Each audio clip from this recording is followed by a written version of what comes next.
What's up, everyone? We are back and live with another episode of Our Perspectives. It's super exciting to be back. If you may not have noticed it, but last week we didn't stream. Life got in the way. It just kind of happens sometimes when you're out there hustling and living busy lives. But what's really important is we're back this week, and the world got real extra spicy in the world of hip hop in the last couple. It got like it's like we the 1 week One we week. miss, spice just blew everywhere, all over. It just went from blonde Spices white people everywhere. cooking to proper sofrito. That's what happened with all of this. And no, anyway, my name is Holden Stephan Roy. We have Littyyy Bro Flacko over here. We have Baxter Words back with us to bring his deep insight into the show. And we're excited to be live on YouTube. We're over on Twitch, Facebook. We're here for all of y'all. So make sure to like, share this with everyone. And we really appreciate all of you. Remember, it's a live show, so feel free to comment and let us know what you think along the way. And we'll do our best to respond in real time as you make your comments, as we learn how to watch 4 or 5 things at the same time. Anyhow, we You like to you start. keep an eye on YouTube and Facebook. I'll keep an eye on Twitch. Yeah, fair. I will try. We'll work on this. um, that being said, Baxter, it's been a while. What have you been up to?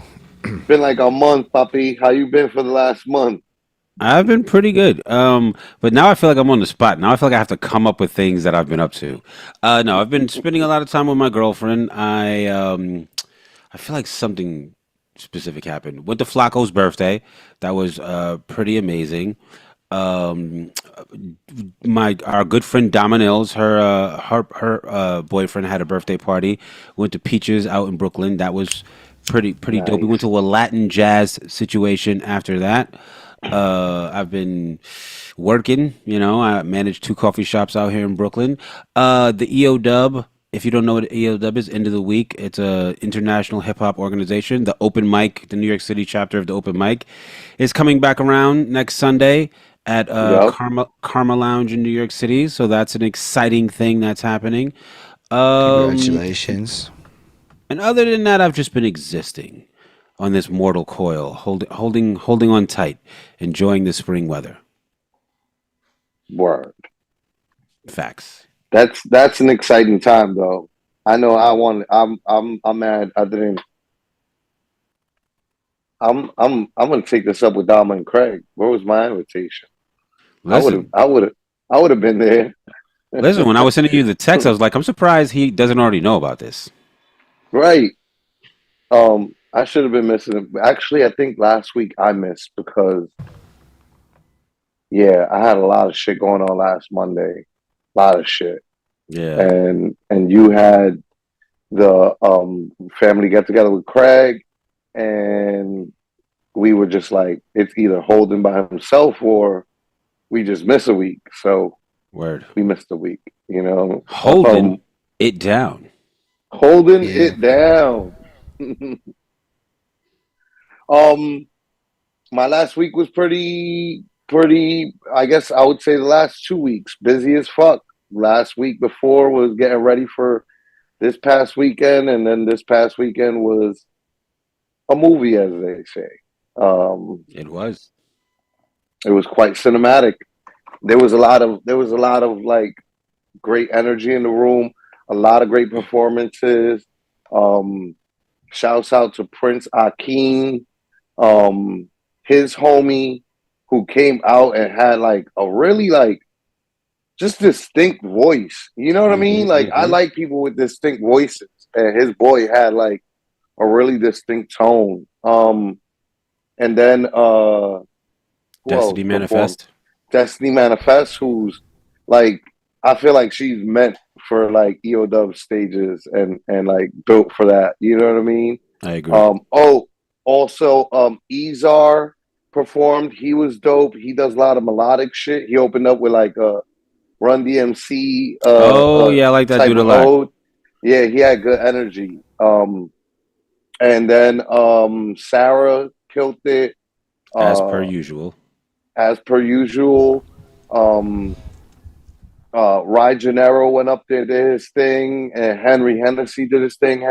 everybody's sound was very distinct to each other. You Yeah. know, it was a very good eclectic mix of sounds. And then we went up there, and I'm not gonna lie, Bax, yo, I feel like I got a hit record with Black, bro. Yo, Black brings the energy out. Like I like that one a lot. me and Jess, the Littyyy Bros, set it up, and brought up the energy, and then like Black knocked it out the park, and then I got to perform with Dama on stage for the first time in my life. That's crazy. Crazy, right? I would like when you said that, and I was like, that can't be right. Like you guys had to have rocked before, but that also goes to show, because I don't even think I have a song with Dama, but I don't never really think about it because like we're just friends. You know what I'm saying? Yeah, because we're family, so it's Right. like I feel like something that I've been getting more and more into across the last few years of my life. It started during pandemic, which is really like, yo, I'm not looking outside my circle for shit. Right. Everything I need is in my circle. I need a flyer. I'm paying somebody in my circle. I need some engineering done. I'm paying somebody in my circle. I need some production. I'm looking in the circle. If I need a feature, I'm looking in my circle. Like it's really important to me to get music done with like Henry Hennessy is another one that I've known him for over 10 years now, and I still don't got a song with him. Me and Lush One still don't got a song together. Me and Frank Stack still don't got. There's all these people that like I fuck with heavy and I rock with heavy, and I don't have music with them, and I'm just like, nah, I gotta fix that. We don't got a song together. You know what I mean? Like, there's all these things that is just like, what? Why? Like, nah, this is not right. We gotta fix this. I mean, so like, yes and no, because I do also think like that happens on the larger scale too. There's like rappers who are like friends and homies who don't really do music together because like that's not where the relationship is. The relationship is the fact that you're friends and homies. You know what I'm saying? Yeah. And not that, people should be doing songs together, but if it doesn't, like like if I never have a song on a Dominel's record, that's fine with me because also that's my friend in real life. You know what I'm saying? Yeah. Right. Nah, absolutely, absolute facts for sure. I feel the same way because I've definitely never been on a Poison Pen album. You know what I mean? To be fair, there's a very limited amount of Poison Pen albums, but I've never been on one. You know what I mean? But like, I don't care about that. Like, it's my brother in real life. Like, the fuck, like, exactly. But we got it in on the record together with Black. That's part of that's a lit record. That's a part of that, like where like when we had Black, me and Sarah came up with it with like I came up with my verse, then she went in there and did the hook, and then we ended the session. And then I immediately hit up Penn like, I think I got the record that we finally got to do together, bro. Here it goes. And I sent it through to him, and a couple weeks later we were in the studio together and we knocked it out, and it's a gem now. Definitely. But and then got to perform with Dama too to end out the show with Gold. Which she gave me an out. She played the song itself.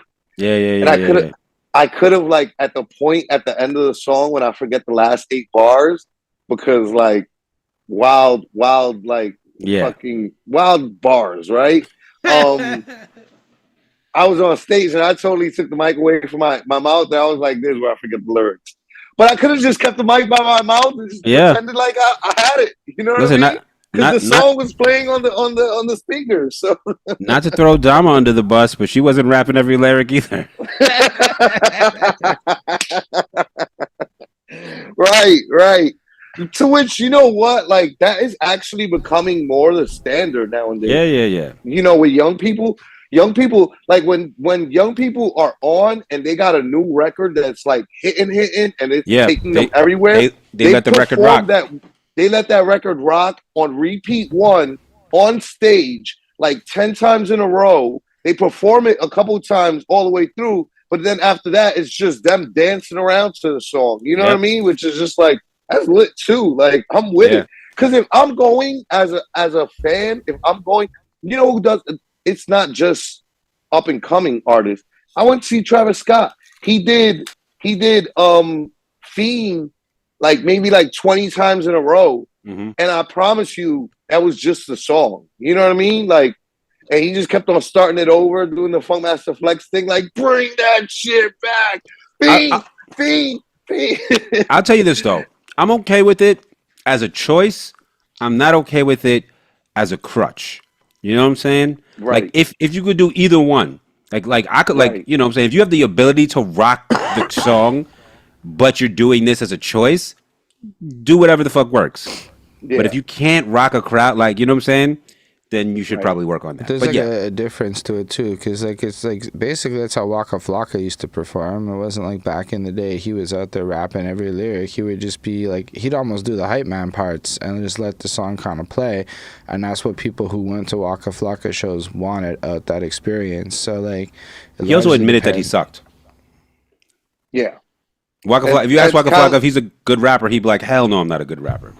You know what that's kind of like? That reminds me of Lana Del Rey. He's a great performer. Everybody's praising her Coachella performance, but Lana Del Rey herself will tell you she hates performing because she sucks at performing. You know what I mean? Like, her voice is a very airy voice and it's made for the studio. It's not really made for like live, big, huge stages. The crowd was overpowering her voice when she was performing at Coachella.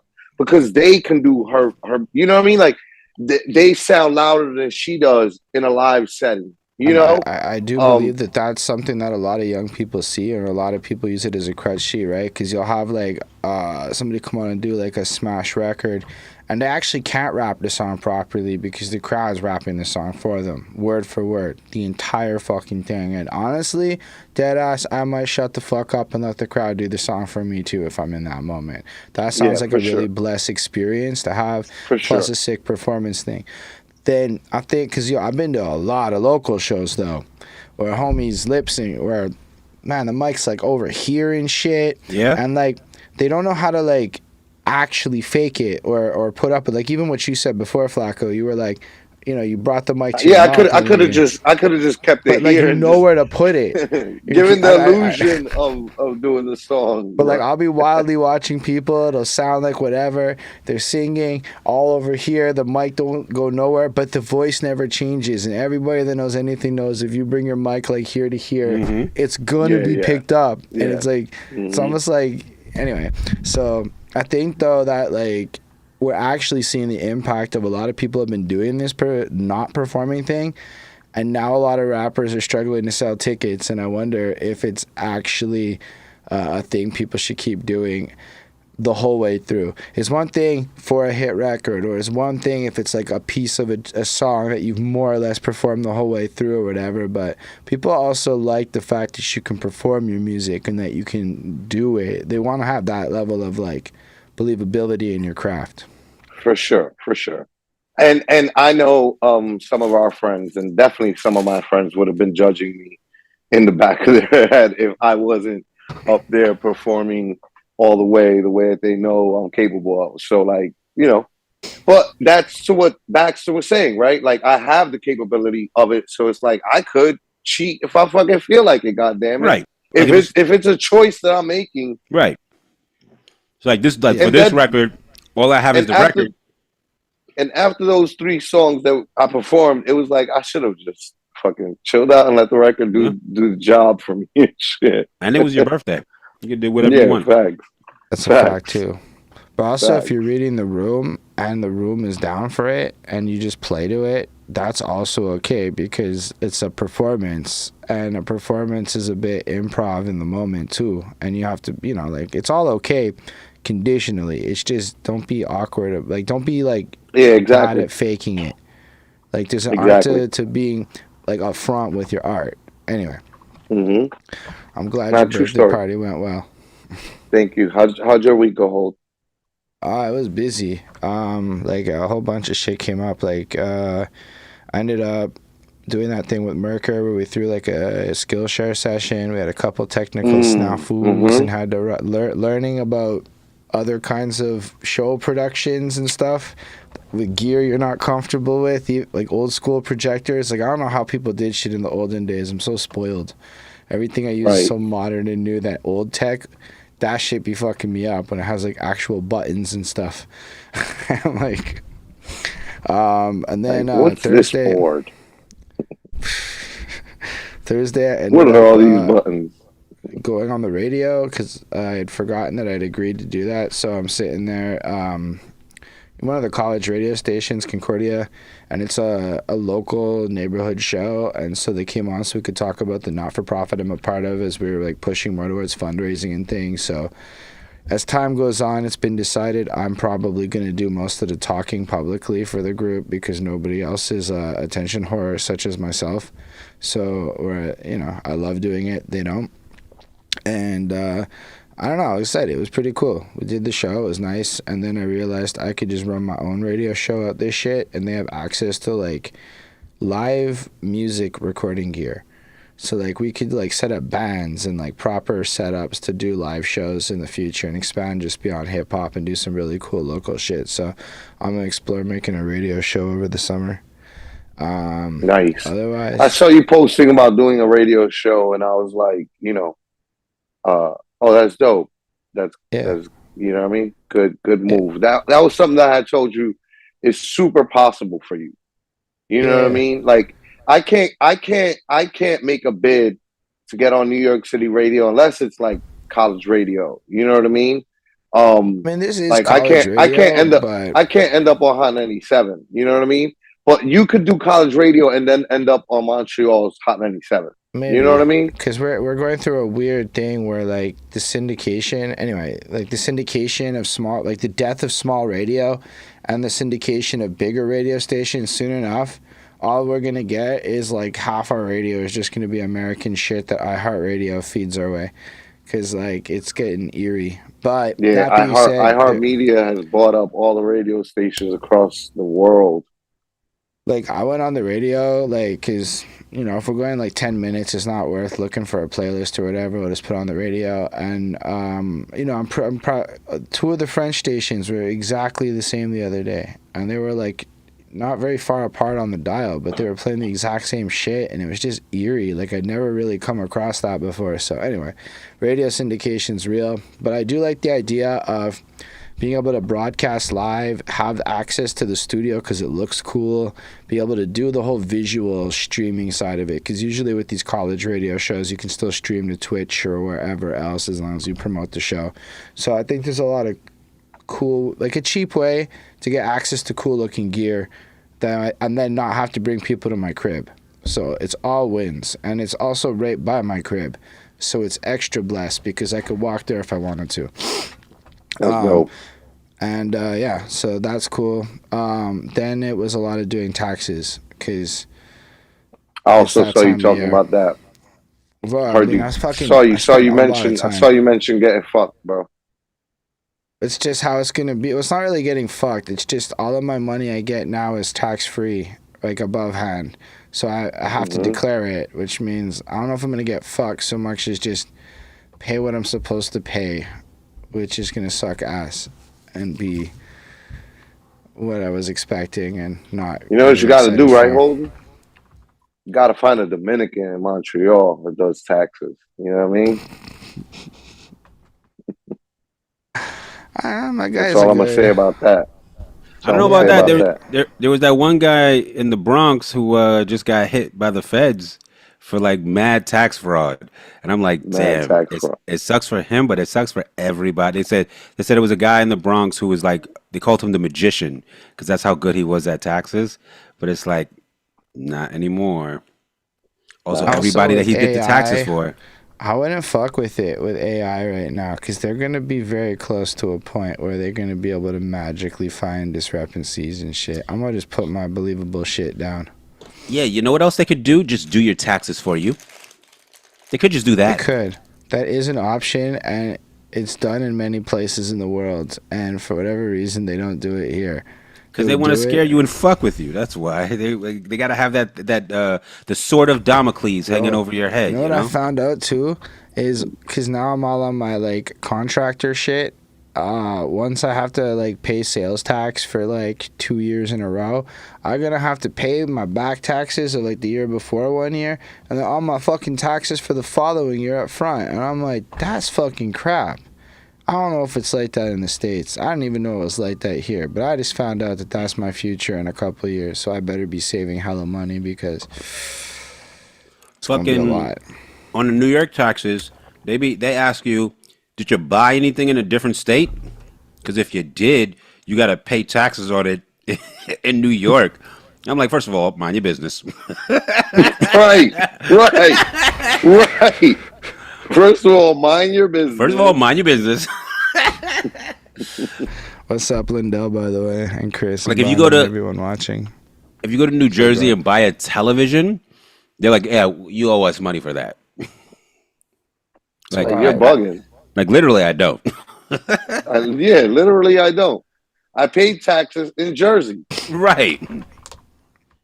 What do you have to do with this, New York? Because I live here? Yeah. Chill out. I leave here sometimes too. But it's also like, why do you get taxes on that? You already taxed the money when I made it. You know what I'm saying? Right. Like, why did they get the sales tax on the sale taking place outside of New York because you're a New York citizen? Yeah, it was so fucking crazy. It's like you tax the money when I make it. You tax it when I spend it. God damn. That's wild. It's too much. Yeah. I'm not even done yet. I'm not even finished. Not even done yet. I Keep probably going. No, I'm almost done. I have like a couple like things that I'm waiting on a paper for my whatever. But like it took most of my weekend to really get through it all because at first it's just giant and then it's like shit. Like I had to take pictures of all my guys' receipts, etc., etc. But man, my room is cleaner. Going through all that shit forced me to clean up. That was part of the tasks. And now it's my first weekend off Uber, getting normal night sleeps and shit. I feel very well rested on a Monday compared to the last like 6 weeks, which is fucking lovely. But that being said, I'm about to owe the government a lot of money, so it's right back to the hustle. Right back to the hustle. Oh, and I did trivia night fundraising. We went around and we like represented the not-for-profit, and we made like some money off that shit. Apparently middle-class trivia goers, bro, if you trying to raise money, go to a fucking trivia night. Fuck the rap shows, fuck all that shit. Go to the trivia people. They are willing to throw 20s and 50s down just to like flex on you because they're a bunch of middle-class motherfuckers. You know, it's a great crowd to combine that I've seen like get like lots of people in the crowd fucking mixing trivia and karaoke. Like a trivia karaoke night. Forget it. I could see that. All the older people are up in there like, what? I'm either here to flex how much pop culture knowledge I have, or I'm here to flex my pop vocals. Yeah, that kind of I'm learning a lot about fundraising now, which I imagine is going to be useful in a lot of other domains because if you can fundraise for not-for-profits, I'm sure you can then capitalize on that skill set. So organize a bake sale for perspectives, bro. That's all I'm saying. You know how much money we'll make off that bake sale? How much bread you be taking? I tell you this, I realized my friend group the other night we hanging out, my birthday night actually, before the birthday party night. We were hanging out at Yankee Stadium and one of the homies had a chocolate sale. His daughter was running like the box of chocolates and shit. Boy, that shit was gone faster than, you know, I gave him a 20 and I walked away with no chocolate. You know what I mean? That's what I'm saying. I just gave him the 20 to like, oh, your daughter is selling chocolate? Here, add a 20 to her. You know what I mean? Like, and a bunch of the homies did that, you know, where it's just like, what? Let me show up with some Girl Scout chocolates or whatever the fuck, school chocolates. It's a wrap. All the homies, here you go. You know what though? If you pulled up to the right crowd and you just said, I got chocolates for sale for me, you might not get the extra 20s, but you're going to sell at that inventory. Yeah. Like that episode of SpongeBob. People love them bake sale joints. I didn't even realize it till I was doing some bake sale joints the other day, and I'm like, grown-ups love this shit. You pull up with some proper-looking cookies, stone motherfucking dads walk over, they see those cookies, over. Can't even help it. Anyway. Chris, it's Yankee Tavern by Yankee Stadium. I was hanging out at the tavern, the bar, one of the many bars over by Yankee Stadium. It's real close though, Chris. Yeah, it's like right across the street.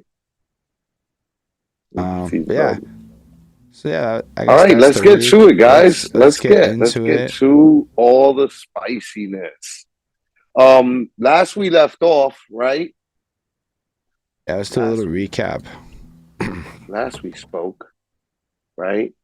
We were, let's see, I'm gonna go look up on Perspectives the title of the episode, right? And the last live was J. Cole, this is Kendrick, and apologizes. And then the rest of the news was Diddy updates. Yeah. So Diddy's out the news cycle. Just gone. But J. Cole, even J. Cole's thing. Well, you know what? J. Cole's thing, a couple weeks later, it looks bad for your boy out here. He's become a punchline, yo. Like he's definitely gonna be in Uncle Murder's wrap up at the end of the year. Absolutely became a punchline, and battle rappers are gonna be using it in their punchlines.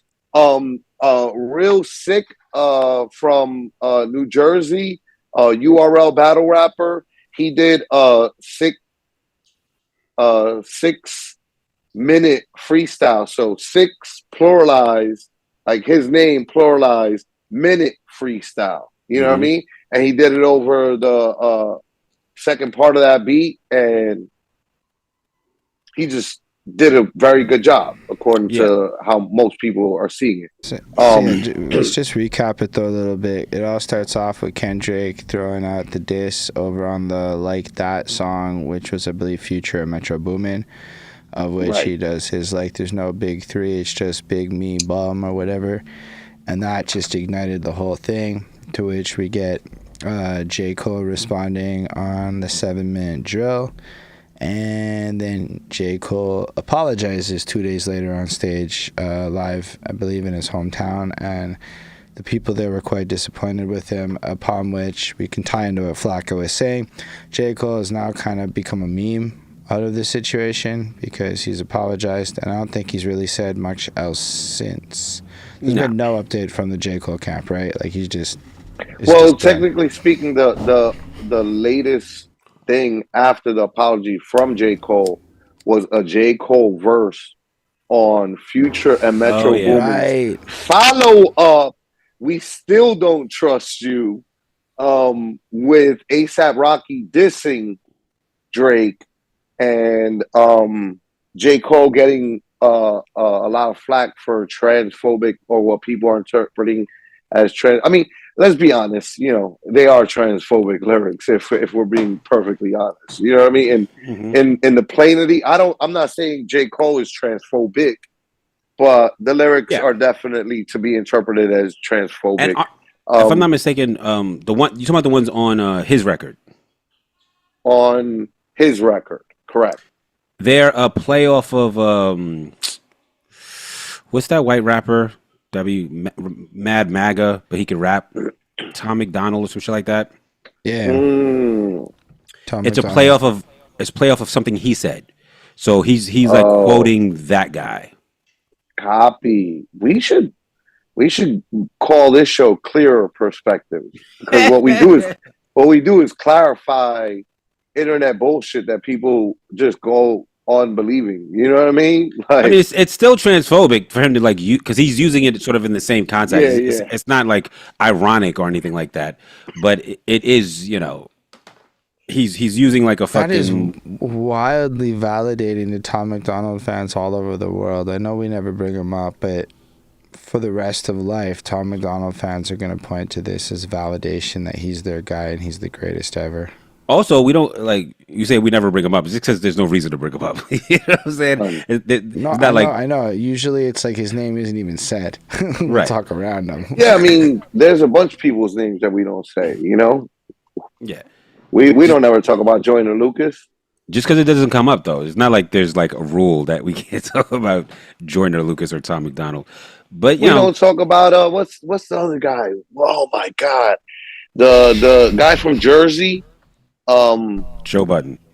No. No, we talk about him all the time, but he's Joe Buttons. Yeah. The one who did indie, his whole career has been indie. He got into wild fights. Oh, Russ. Russ. No?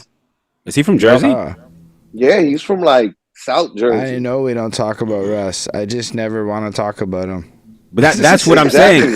It's not that we don't talk about him. It's just there's no reason to talk about him. We've actively talked around talking McDonald's before, but Russ is fair. He's just kind of, yeah, I get it. I have a lot of my rapper friends love him, and that's fair enough. But do they love him?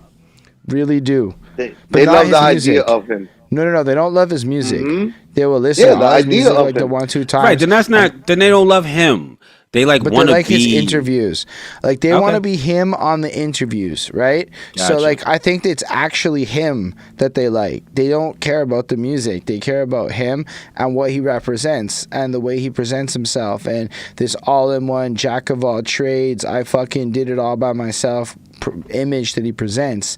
And while I do believe that Russ can sell a lot more than other people on the indie circuit because apparently he's got receipts, I also don't actually like that much of his music personally. I think it's aight. It's just, when I was doing the album reviews, he'd come up and I'd listen to it, and there was like one joint I can even remember putting on my Spotify. Like, right. I used to judge. You know who has that same situation? Vince Staples. Yeah. Well, I got a few more. People love his interviews more than they love anything that he actually produces out in here. Like I've seen people talking about his interview. I've seen people talking about his interview instead of his TV show. Mm-hmm. His TV show is so good, though. So good. Oh, I really enjoyed it. I haven't watched it yet. Wow, it's worth watching. You gotta watch it, Bax. It's on my list. Bax. Why we black? I listen. Anytime, next time you see some fucking crazy shit happening, just walk away from it like, why we black? Freaking I used to judge how popular a person was by how naturally their music and stuff came into my life. You know what I'm saying? Like, I don't got to be a Beyonce fan for Beyonce's music to find its way into my life. Somebody's playing it or talking about it or whatever. But I've realized as I've gotten older that I can no longer like go by that measure because like the people I hang out with are too set in their ways. You know what I'm saying? So like the people I hang out with listen to like a specific kind of music, and that's what they're bringing into my like, circle. So it's like, damn, like Sexy Red does not come into my like circle. But then I was like at the club around like some younger people, and fucking her record came on, and those motherfuckers, was it Ski or whatever the fuck it is? That shit makes them go, oh my gosh, they lose like shit. Ski is like so you know what Ski reminds me of? It reminds me of fucking when No Uzi Vert's hit. Like it's just like that. That's the record of the year. Fuck around the streets, right? Like where it's just like the streets who were bumping this heavy. But it just made me realize, like, okay, so like when I look at Vince Staples and the Russes of the world, like their music doesn't find its way into my like, circle. But I'm like, I can no longer look at it and be like, that doesn't mean. This has not happened to us in pretty much ever live. But we just got rated on Twitch from Forever Preach, so big love to the Raiders. Welcome to all the people. Big shouts to Preach. Big shouts to Preach. Shout out to y'all. This is the opposite of what we do at the end of the show when we raid out. This is the other version. So welcome all the people. If somebody's raiding us.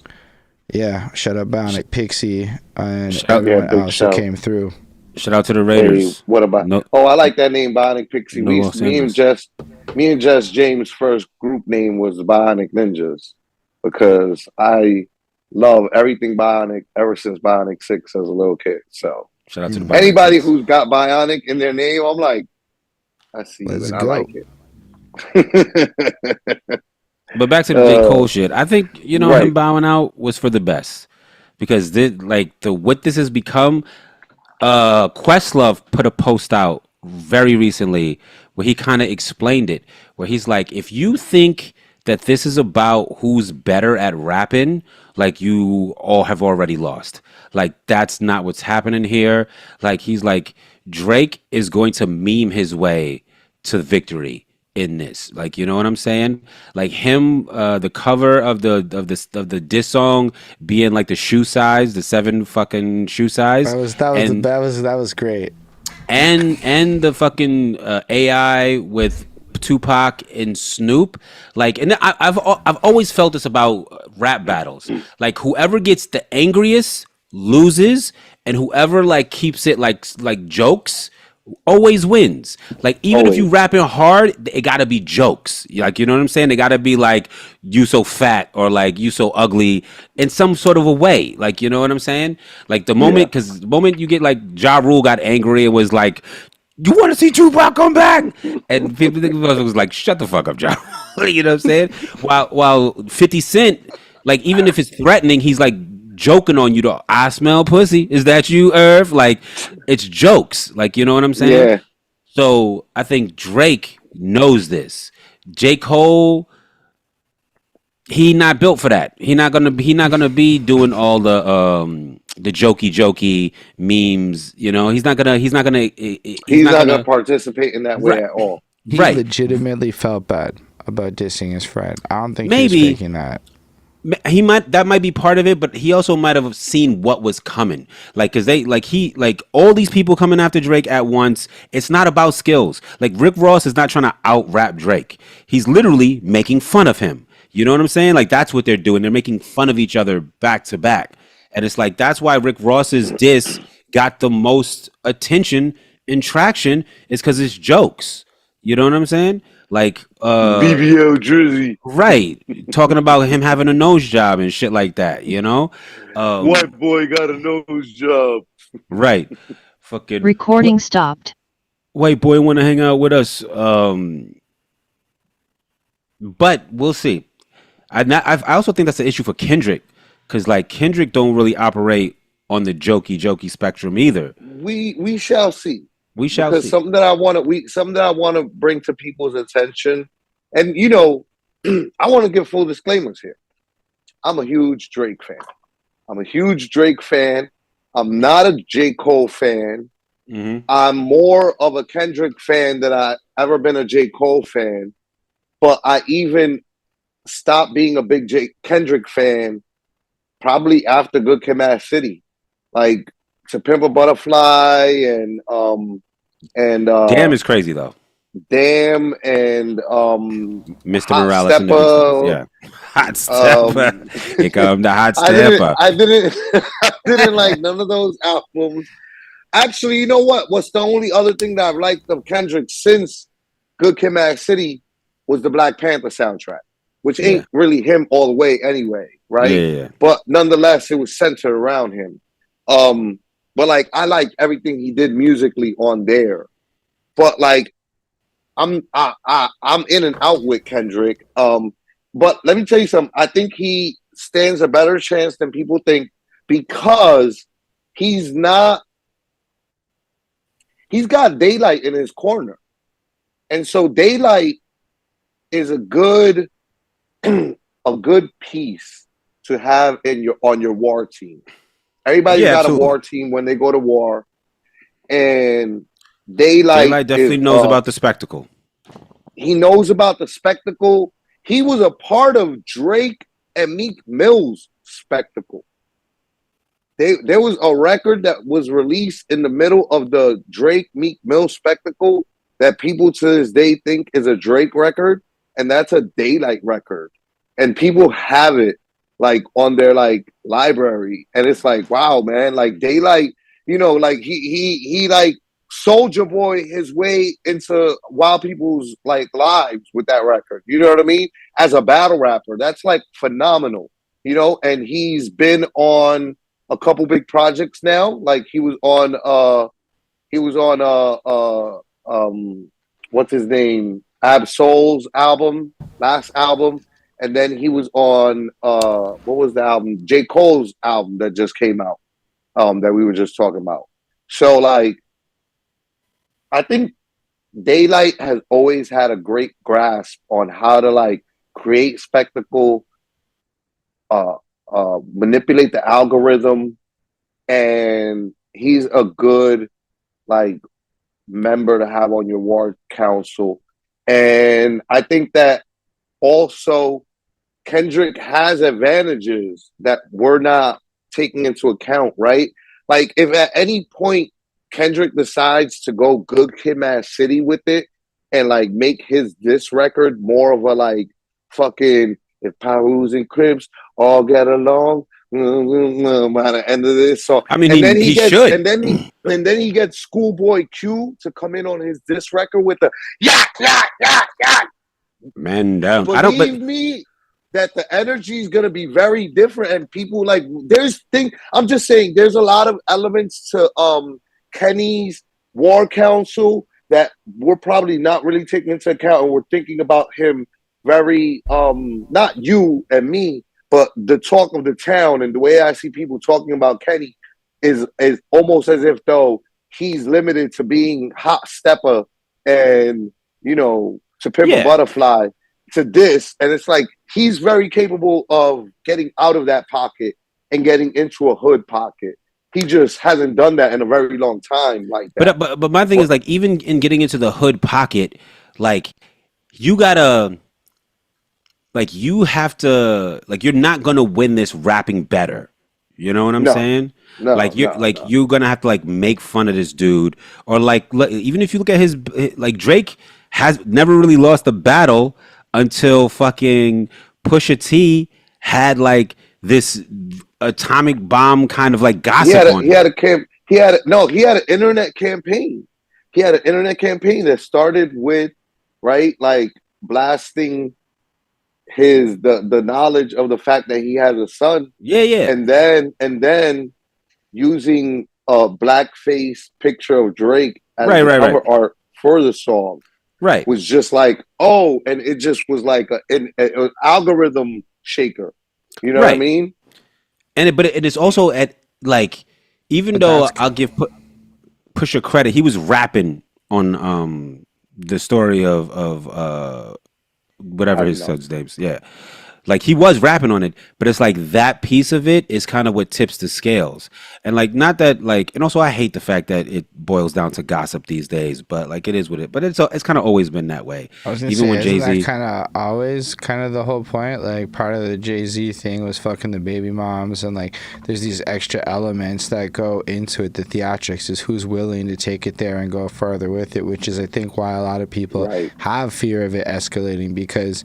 Right now, in order for Kendrick to win, he would have to dig up some dirt Nardwuar style and actually come up with some shit that the whole world would be caught off guard about Drake, which is kind of hard, in my opinion, because I really don't know what you can say about him that's going to shame him.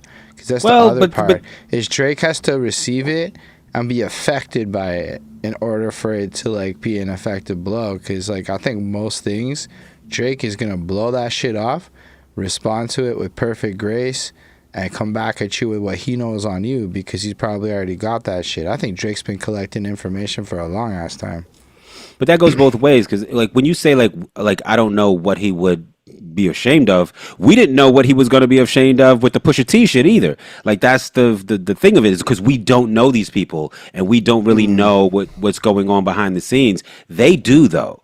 Like even Kanye just dropped sort of a Drake diss song, and in it he points out that His insinuation is that Drake has a sugar daddy by the name of the head of, is it Universal Music Group? Universal, Yeah, Lucian. Lucius Gregory or George or whatever his last name is. But he's saying that like this person is favors Drake, and that's how he gets like a lot of his looks and spins and blah blah blah and yada yada and da da da da. And like that's some shit that Kanye knows because he's Kanye and he knows Drake and he knows these people. And who knows what Kendrick knows because he's Kendrick and he knows Drake and he knows these people. So all we have to do is wait. Well, I was gonna say to add a piece of information and everything. Uh, Drake is in business with that Lucian guy. They own a company that owns people's publishing. Like Drake already owns a percentage of a bunch of like young popular artists publishing through the business venture he has with Lucian. So yeah, I mean it could, but calling him his sugar daddy also works for the battle. Also works for the battle. Jokes. Jokes, absolutely. Shock value, which is something that I think Chris Brown brought to the table that we're going to talk about too. But the shock value, right? Like hearing him say, "You should have, we want you to die," instead of Takeoff was like, "Whoa, what the fuck did you just say?" Like, I also want to point out Lupe Fiasco said the same thing to Royce the Five died. He said, "I wish you died instead of Biz Markie." Instead of Proof. Oh, okay. Because Biz Markie had just died recently. Right. Yeah, no, I think this battle is gonna come out with a matter of like disrespect. You said I don't think rapping talent's gonna win it, but I do think that the fact that people are gonna rap good while doing it is gonna help because I don't think a lot of people are gonna come incorrect. I do think that Kendrick's response is gonna be sick. It's gonna be something dope to listen to. There's a lot that we're not even like. There's so much happening that it's nice to have it be in the back of somebody else's background for once, With the sirens? Or was that my background? Yeah. No, I think that was Baxter's. Yeah. Yellow Back. around his square. New York City. Nah, but it constantly is happening to me. So like, finally, somebody else. In the middle of all this, we have Kendrick AI disses that fooled people for a little bit. But then some people are saying it actually is the diss. I knew it wasn't immediately. Right. I did not. I fell for it on the Kendrick one. I could tell on the Drake one. I don't know, something about, but and then it started getting like kiddie-ish. And it was like, oh, okay, yeah, probably. But then there's also, like I mentioned earlier, A$AP Rocky dissing Drake on the Future Metro Booming follow up. Like they immediately put out a follow up album that is still the same, like, and the Weeknd diss Drake on that one, if I'm not mistaken. Also, I'm pretty sure though that it was very intentionally done and deliberate because they got like they made sure to put J. Cole on one of these disses after everything had started. Like they instigated it all and then put J. Cole on the response. I enjoyed that. That was my favorite part of it. Like Metro Boomin, he's having fun. I don't know if he thought he'd have so much fun with this. They also have a record called "We Never Liked You." Does that have nothing to do with this? What? I went to their page. So like in 2002, Metro Boomin the Future dropped a record called "I Never Liked You." I'm like, does that have nothing to do with this? I don't know. Maybe it's been a long-standing feud. And Metro really Boomin talking about Future in this. He's kind of getting off a little scot-free. Nah, I mean, it definitely. Let me tell you something. From what I am also seeing. I'm seeing more Drake support than I've ever seen online, yo. And like as a Drake fan, let me tell you, like that is shocking because Drake gets like wild hate, and I'm just like, what? Like you see them bringing out videos of everybody at the beginning of their careers: A$AP Rocky, Kendrick Lamar, French Montana, all like Rick Ross, all like Where giving ASAP Drake was saying how wild props. Drake was How the much? only Yeah, person to do something for him without asking Or for anything. like, there's the list of how many artists got their first #1 single via Drake and then proceeded to never chart again, or never get a right. #1 again, not never chart. So it's like, it's really hard to touch a guy who builds other people's legacies, let alone just his own. And that's where I think Drake is different than a lot of people I just in the didn't think game. that was gonna come up at all in all of this. Like, I But you just know, did not see that People are coming. wildly Like, fair about that shit, actually. I see what you're right? saying. Yeah, yeah. and you know, Wildly Like, fair. we're Like, you know J. what it Cole is. disappointed them so badly with the apology that now they're J. like, Cole let Nas down. You know what it is? It's cause he's getting jumped.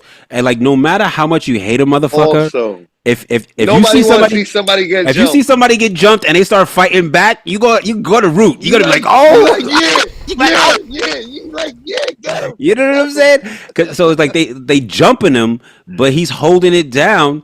And there's a part of Yeah, that you gotta just be like, yo, yeah. it's almost like you just, In the biggest hip hop purists who criticize him for reading off his phone at Funkmaster Flex, then for the Quentin Miller thing, even they are appreciating him now because of the way he's going about shit. For the most part, I think almost every move Drake has made has been to his benefit so far. There's a lot of moves that we haven't even talked about right on the side, like what he right. did the reveal the text message between his mom and him about Rick Ross, mm-hmm. and said it's just Zempek. He's angry, but Jokes. then said he was racist, and Jokes. to which it's like, what? I didn't like the racist thing. Where it's like, Drake, stop being so white. You know what I But mean? but Um, even but even that's like strategic because it gives you so much more to talk about than the mhm. raps. You know what I'm saying? Yeah, Like this is yeah, what I mean, and this is what Questlove was talking about, like with Drake, is like this is the arena that he thrives in, and like making a joke out of his opponents, like create like sort of taking control of the overall narrative and how everything is viewed, and then like making it something that like over in the overarching of it like benefits him. So like even yeah, Questlove was talking about how like people were making fun of the way he was dancing in Hotline Bling, but then that becomes like a universal viral meme. And it's like if you think that Drake doesn't have like some insight into like that's what he's looking for.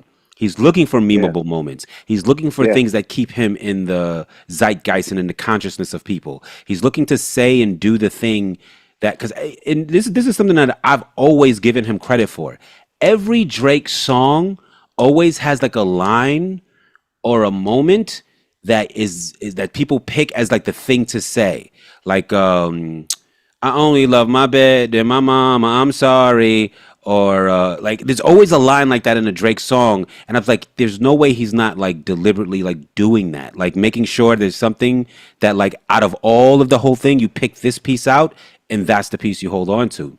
And I'm like, yo, he's doing the same thing with this battle. He's like, no matter what's being said, no matter who's rapping what, I'm gonna make sure they remember that Kendrick wears size 7 shoes, which he doesn't. But like, that's the joke. That was another funny one, was how somebody came on and was like, I have supplied yeah. Kendrick with a lot of shoes out there. He's definitely between 8.5 to 9.5. And I was like, I don't know if you're helping.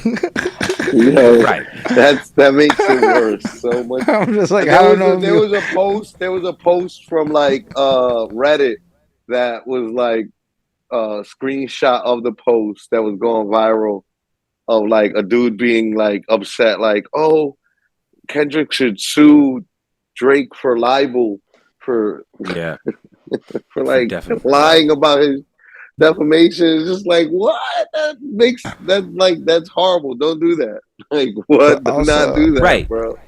Whoever Drake takes it the has most Oh, been. serious hold on loses. though. You know what? Let's keep on going through the moments, right? He also did a story on Instagram that was like a Latin couple dancing to the sample of "Shut Your Dumb Ass Up" and make some drums, nigga, to Metro. and Before that then he was had the yeah. drum line deep fake Oh, of word. his face of Metro Boomin's face on On Nick yeah. Cannon and And then drum he line. he paid Then he paid a mariachi band to go in front of Magic City. Magic Magic City. City, bruh. Those And he's moves just are all like, oh my god, yo. And then to come with the tailor made, where like, yo, I don't Well, like. We before could all that, it's debate. worth saying though that on top of all that, it's all happening in his stories. So if you don't Yes, catch it, it's gone. So now you gone. have to go because you got to point out the brilliance of how he's really capitalizing this, right? Everything he's doing is forcing you to go to his page and check every Go day to his now, page, and he's been right? doing one a day. I've never, Nothing I've more, never liked nothing the left. Drake post ever, and I'm a huge fan. You know what I mean? It's just But I these probably have an stories, ego that can match his. You know what I mean? So like, I don't go to these famous people's pages. I'll be like, yo, fuck out of here, son. I'm fucking great. Great as you, son. Probably greater. To be honest with you, you know what I mean? You need to be liking my But posts. you should be liking my post, Drake. But I went to his page and I liked a post because that's how much this shit is really entertaining now. You know what I mean? And then to come, what I really wanted to say is, look, we could debate the AI Snoop Tupac thing we should. in the Taylor Made Freestyle, but I don't give a fuck about that. It's when he comes with his own voice, when he comes in with his own voice and he's like, Kenny, they waiting on you. Like, my God, bro. I felt like when I've been at battles, when I've been at rap battles, where I'm like, oh my God, fight back, nigga, fight back. Like, no, like you're sapping, but don't get it twisted. The guy can fight back. It's just we're in that moment where this guy's ending his round in between rounds before the next guy goes. So that's the moment we're in. But in that moment, when you're in that moment, it's like, oh my God. Like when I heard that shit, I was like, holy shit. Like it was the most exciting moment. And I like Dropping Give Me 50, because Dropping Give Me 50 was dope. It almost reminded me of Back to Back, where it's like it had like a little thing that like immediately, as soon as I stopped playing Dropping Give Me 50, soon as I stopped listening to Dropping Give Me 50, I was walking to the kitchen and the wife said something to me and I was like, drop and give me 50. Yeah. Like I was immediately quoting this shit for no reason. You know what I mean? And he does that. And that's dope.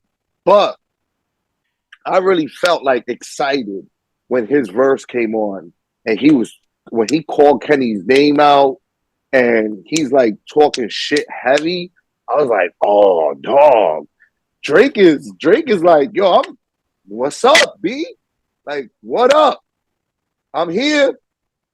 Let me tell you something. That reminded me of, have you ever watched Troy with Brad Pitt? Yep. There's a moment when Brad Pitt's character is standing outside of Troy and he's screaming for Hector to come out. He went and knocked on the door and he was screaming Hector. Let me tell you something. I grew up in New York City. Bax could attest to this. That shit happened in the hood. People will call you the fuck out, and you got to come down, and you better be ready to go. Well, hold on. I'm going to refute some of this because in some moments you better not come down. You know what I'm saying? Some moments you better wait it out. Hector should have waited it out. Hector should have been like Brad Pitt called him out in front of his father, his mother, his wife, and his son. Like, bro. You called him out, and they're all standing there at the top of the fort, looking down, like, "Man, where Hector?"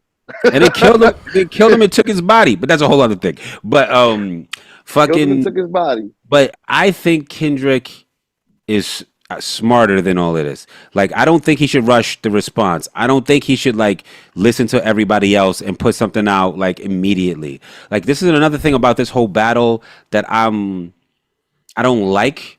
Is like I like fucking songs, man. I like it. Like I hate that people are putting out like little verses that we'll never listen to again that only makes sense in the context of this battle. Like I like shit like when it's like takeover or when it's like fucking second round knockout or hit 'em up. It's like make that shit like a fucking you don't like Super Ugly and the abs- Stillmatic freestyle and absolutely not. Absolutely not. Like make work. that shit like part like that's why I thought like J. Cole in the beginning did it perfect before he apologized. Like they didn't respond immediately. When he responded with an entire project worth of rapping and with the fucking diss at the end of it. So everybody was into that shit. People was listening to his whole shit. He had an album that was doing numbers because motherfuckers wanted to fucking hear everything. Doing numbers. You know what I'm saying? He had fucking Schoolboy Q and fucking Ab Soul on the album, so people was like, "Yo, this is crazy." And he had a festival coming up. It was perfect. You know what I'm saying? Like you couldn't have planned this better, J. Cole, but you just fucked up because you ran out of steam in your heart. And that don't, that it is what it is. I'm not gonna blame him for it, but I'm kind of blaming him for it. You know what I'm saying? So it's like, Yeah, it's one of those things where like I don't know any adult that's not like, nah, I get it and good, but so like, also you just right? like you. But fuck J. I Cole. told Holden my example is that like he can't call himself the Muhammad Ali of rap no more. He got to call himself like the Langston Hughes.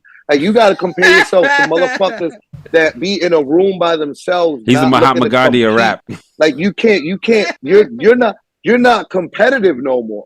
And Yeah. Muhammad Ali was in a competitive sport. So now you have to liken yourself to people and And also greats that aren't competitive. You know what I there's mean? so Like many J. Cole verses that are about like if anyone should test him, what he would do. But anyway, forget that. Sorry, J. Cole. It sucks for you. But Kendrick, like if I was him, I would fucking record 5 songs, not even just one. I would record videos for them all. Like, you know what I'm saying? I would go ham and then just drop them shits like one right after the other. You know what I'm saying? Like not just one response to what Drake did and let the audience or let Drake choose the momentum of the battle. Like, take your time, do what you need to do, and then whatever you do, make sure like you do that shit. You know? Yo, because even if you consider the AI part of it, right? Like, if we want it, that's actually, a little bit touching on Kendrick's use of AI in that Heart 5 or whatever video when he started morphing his face into Nipsey and all these other people to Oh kind of yeah. talk about how he's embodying the spirit of these different people. So that's partly how that Drake just slaps out a whole extra because Drake's really on this shit. And so he I comes hadn't in thought with about that. Tupac and Snoop Dogg, and people who aren't aware, we don't know if it was Drake or somebody else, but somebody rapped it and then used the AI modulator to have basically Tupac and Snoop being disappointed in Kendrick for not responding yet and letting the Canadian kind of wash him up and shit. And Let me tell you something. I was telling Poison Pen in a conversation talking about this. I was like, it's crazy that nobody's taking advantage of in this day and age with things the way that they are online.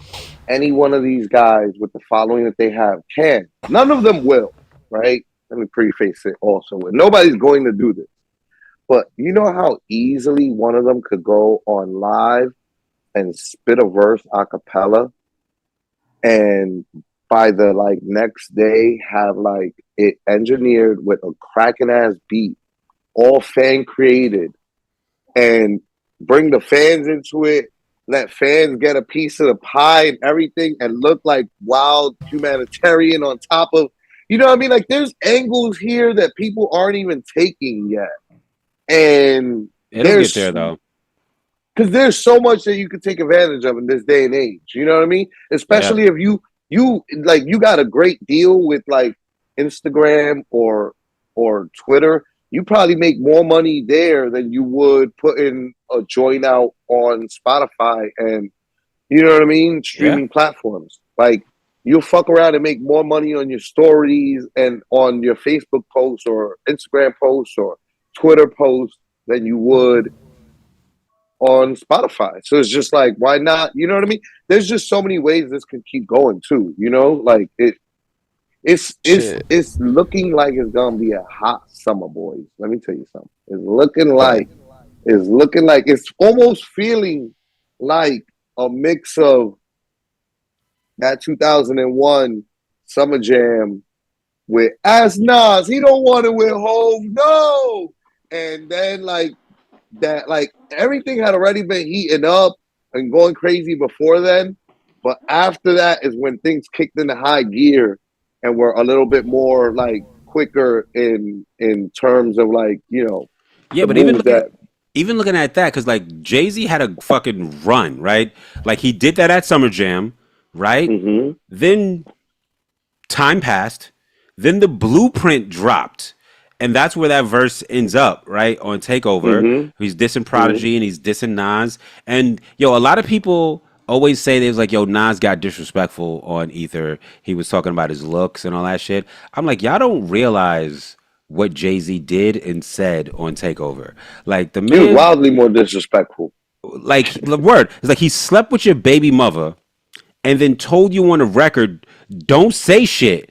Cause you know who did you know what with you know who. Well, let's keep that between me and you. What's more disrespectful than that? Like, you know what I'm saying? Like, Nas should have called them all kinds of ugly. Alluding to a rumor, alluding to a rumor that's actually the truth. But You know, also saying like, don't say anything or else I'll tell people. Like, you know what I'm saying? It's like, oh, you ugly right, motherfucker, whiskers like a rat. Like, you know what I'm saying? It's like, of course he's responded that way. right, Like, you know, right, right. but so Jay-Z has his moment. Takeover comes out. Everybody's like, yo, Jay-Z's fucking untouchable. He's the Teflon Don. Untouchable. Nas Teflon didn't Don. like run to the studio and bust a No, verse over no, some, that's not the way it happened at you all. know, he sat down, he It was wrote this months. whole shit. He got the super producer Ron Browse to fucking produce a beat. I don't, was it Ron Browse? Super, No, it was yeah, no, it was Round Browns that produced Ether. A-Rab Money. Anyway, Yeah, fucking A-Rap money. he got somebody to produce a beat. He fucking wrote a whole song and he dropped it on his album. You know what I'm saying? Like Ether is part of the Stillmatic, whole DNA of it. And like that's why these two songs stick out as like these moments. And that's why like Super Ugly doesn't, and that's why like even the fucking Beans versus Jadakiss, while those records are like loved by people who like know them and were around at the moment, they're not on any albums. They're not like, part of the makeup of a moment. You know what I'm saying? But as you're saying that, right? Like there are a lot of joints that I get got the overlooked in all dates this. actually. Takeover was released on 9/11 of Hmm. 2001, On and then 9/11. on 9/11. Well, he had released the Ask Nas He Don't Want It With Yeah, Home, yeah, which at was Summer Jam. the verse dissing Prodigy was at Summer Jam, which was on June 28th, 2001. Right. Then Nas released the Stillmatic freestyle saying, "Is H to the Izzo, M to the Izzo, for Sizzle, you crony, rapper version of Cisco," in the summer of 2001 on P Cutter mixtape. Right. Then Takeover full version releases on 9/11, 2001. Then Ether releases on December 4th of 2001. He put it out on his birthday. Oh. No wonder fucking Jay keeps doing that shit to Nas. That's the one thing you got. Their war was really petty, and like yo, when you look at and then Super Ugly. By the way, people think Super Ugly was like the very next day. So like 12/4, 12/5, Super Ugly came out, but no, Super Ugly happened on 12/11.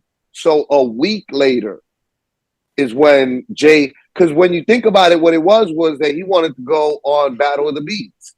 And Yeah. that's where he fucked up at. He Right. fucking let fucking Irv Gotti, like Dame Dash famously says, that Dame Right. Dash was out of town and that Irv Gotti Rushed spearheaded, him. And rushed rushed him. that move. And then a week later we get Super Ugly. And then Jay loses on Battle of the Beats on 12/18, 1 week after that. And then, yeah, but the point is, it wasn't like the very next day.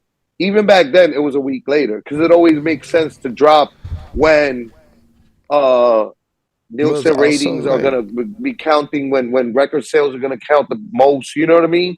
Like you want to release on those days. So that's what people are going to be doing regardless. But I also wonder how different it would have been if Jay wouldn't have dropped Super Ugly. You know what I'm saying? If he wouldn't have done that, waited for his next album, The Blueprint 2 or whatever, and would have just And dissed him on that, you know? that diss that he did on Blueprint 2, I think is like the No, best diss in the whole battle. people And that it's I Hollow agree. the Don used that whole angle of that verse that Jay did against Nas versus Loaded Lux and arguably defeated him with that. You know what I mean? Like, just broke him down the way that Hov was breaking down Nas. That it was just masterclass in fucking lyricism and dissing. And I wonder if like, because what happened is the Battle of the Beat shit is where like the fight's over. You know what I'm saying? You go on Angie Martinez, your girl. You so confident that you like, yeah, let's go to the people and see who won. And then they crown this motherfucker. Like you can't argue with that anymore. So it's like you definitively lose. You know. Right. So it's not now when the Blueprint 2 comes out. Listening to Irv Gotti and making Murder Inc. ass moves. But now when the Blueprint 2 comes out, it's just like you're like somebody who's still arguing after the fight. Like, you know, you're still like yelling at the other guy after the fight. But if you never go on Battle of the Beats, you never drop Super Ugly. Also, let's not forget, Jay-Z apologized too. His mama told him to apologize, and he did, for talking about Nas's baby mother. If you just would come out with the Blueprint 2 and masterfully sort of break down, you know, the whole shit, like would that be looked at differently? You know, because I like for all intents and purposes, like Jay-Z was still going hard and ham on the Blueprint 2. Like he was still fucking, and the Blueprint 2 got some fucking amazing songs. It's just that everybody, the wind was out of his sails so much that people were over it. People wanted Hov to lose. I mean, I'll tell you this. I always tell people, Hov lost the battle but won the war. You know what I mean? Like, it was definitive. Especially when he ended up signing Nas to Def Jam when he was the president. It almost felt like, damn, son, like this motherfucker playing strategic chess. And then when it's like 20 years removed from the beef and people don't care no more, but you still like, oh, Nas does something and you do a thing. Like Nas says one thing and then you're like, yeah, yo, I just finished making the greatest achievement of my life. And I you know what I mean? Like it feels like to this day, Hov and Nas have a thing where like Hov is like, nah, I will never let you have a moment in the sun. I'm always gonna come and try to eclipse your moment, no matter what's happening. Because that's how deep the petty is, and that's how deep this war goes. But the only reason I don't really feed into like lost the battle but won the war thing is because like Nas is still Nas. Like, you know what I'm saying? Yeah. Like even if you think Jay-Z won the gold medal, like Nas still won the silver medal. Like if Jay-Z's the greatest rapper of all time, Nas is like the second greatest rapper of all time. Follow up. As opposed to like 50 Cent and Ja Rule, where like 50's hate for Ja Rule is absolute. You know what I'm saying? Right, like sure. Like if you talk about a motherfucker who won't let a motherfucker have a moment, like 50's like, nah, like you can't eat, you can't breathe, like you will never 50 will forever. Right. He will go to his deathbed talking shit about Ja Rule. And making sure that Ja Rule will never know what it feels like to be like the man ever again. We're like Nas just won his first Grammy. Right. You know what I'm saying? Different. No, but very different beefs. Very different. People, also, very different like, we gotta keep in mind, on top of that, the whole world is different now. So like back then, it wasn't easy to move quickly, and it made a lot more sense to tie your new song into a record, because you needed those sales in that same way. You could right now, possibly, if you played your cards right, make more money on a merch drop. Like if he drops that album cover with the Kendrick shoe size thing on a shirt right now and puts it up, how much money would Drake make off that move in a way that you could never have in immediacy pulled that shit off, and the entire game is just completely different. But I will say, Baxter, to your point, while a lot of the more mixtapey random radio freestyles are remembered by like hardcore beef fans, they're only ever brought up in beef recap videos, whereas you can't do an album review of Stillmatic without talking about Ether. Like you just have to. And so if you're trying to create these bigger, more legendary moments, or I guess something that like gets brought up in the future, in some ways the album would do it. But then you just have to like look at back to back, right? Because all of a sudden now that's almost like a cultural expectation, and it's brought up to the same level of like maybe some of the other beefs of the past, because people don't care about albums anymore. So it's like if you tucked it into an album now, well, would it really be remembered the same way in the same cultural, historical, like, I don't know. So I thought about that too. And you're right, but like back to back, even the rollout for that was like a song. You know what I'm saying? Like, not, I give Drake props for that, because like some of these beats, like Rick Ross's thing, is there even a chorus to Rick Ross's beef song with Drake, or is it just like right? So like back to back is a catchy hook, it's a dope beat, it's a complete song, and like people like the song whether or not it was about Meek Mill. Like that's why back to back works, because it doesn't matter who he's talking about. The song was just a solid fucking song. You know what I'm saying? It's not like a verse here to diss Meek Mill and take that. I don't even really remember what the fuck he said on the verses, but the fucking hook goes, you know, back to back. Like, and that's what you really want to do. That's why ROC, we running this rap shit. It's a dope song, you know? Mm-hmm. Takeover is a dope song. Hit 'em up. It's a dope song. Like that's what I'm saying is grab your Glocks when you see Tupac. And that's what I'm saying when I say like wrap it up into the album. It's not so much like it has to be about the album, but it's like take your time and make something that's like worth remembering, and then also like put it out. Because like what's the worst fucking feeling than like hearing a motherfucker diss you and then them playing it in the club non-stop, you know, fucking wankster, like, you know what I'm saying? You know how many times Ja Rule was probably out just having a good time living his life and that song just happens to come on, you know? It gotta fucking drive him fucking crazy. Yeah, fair point. Nah, agreed. I mean, listen, I think that is that your chick? I don't think that Is That Your Chick was also related to the whole beef. There was a bunch of songs. That was a banger. There was a bunch of songs. Let me tell you something. The way it officially started was I'm a ball till I fall. What you think of that on Bleak's? What you think of that single released on August 3rd, 1999? Nas then said, "You want a ball till you fall? I can help you with that." On Nostradamus on November 23rd of 99. Then Memph Bleak released My Mind Right. In the song, he just straight out dissed Nas. That was on March 5th, 2000. Nas dropped The Bridge, 2001, where he responds to Bleak. That's November 21st, 2000. Rockefeller Records' famous Hot 97 freestyle happens January 2001. You know what I couldn't find, Baxter, online? This is amazing. Let's talk about this. You know what I couldn't find online? Any evidence of? What happened after Rockefeller went up to Hot 97? What do you mean? When Rockefeller famously went up to Hot 97 in the middle of all that beef, and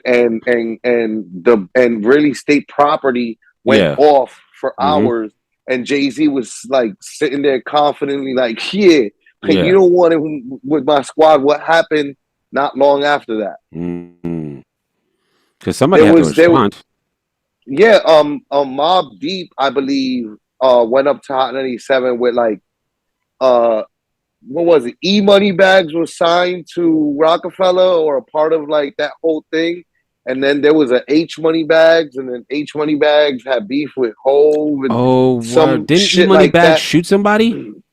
Yeah, there was all sorts of that. There's all sorts of videos that you can find on YouTube about this whole E Money Bags, H Money Bags, Jay-Z, street shit. And so, but the point being is that immediately after Rockefeller went up there, like that was one of the only times that it was an immediate answer. And like the very next day or 2 days later, it wasn't like a week later.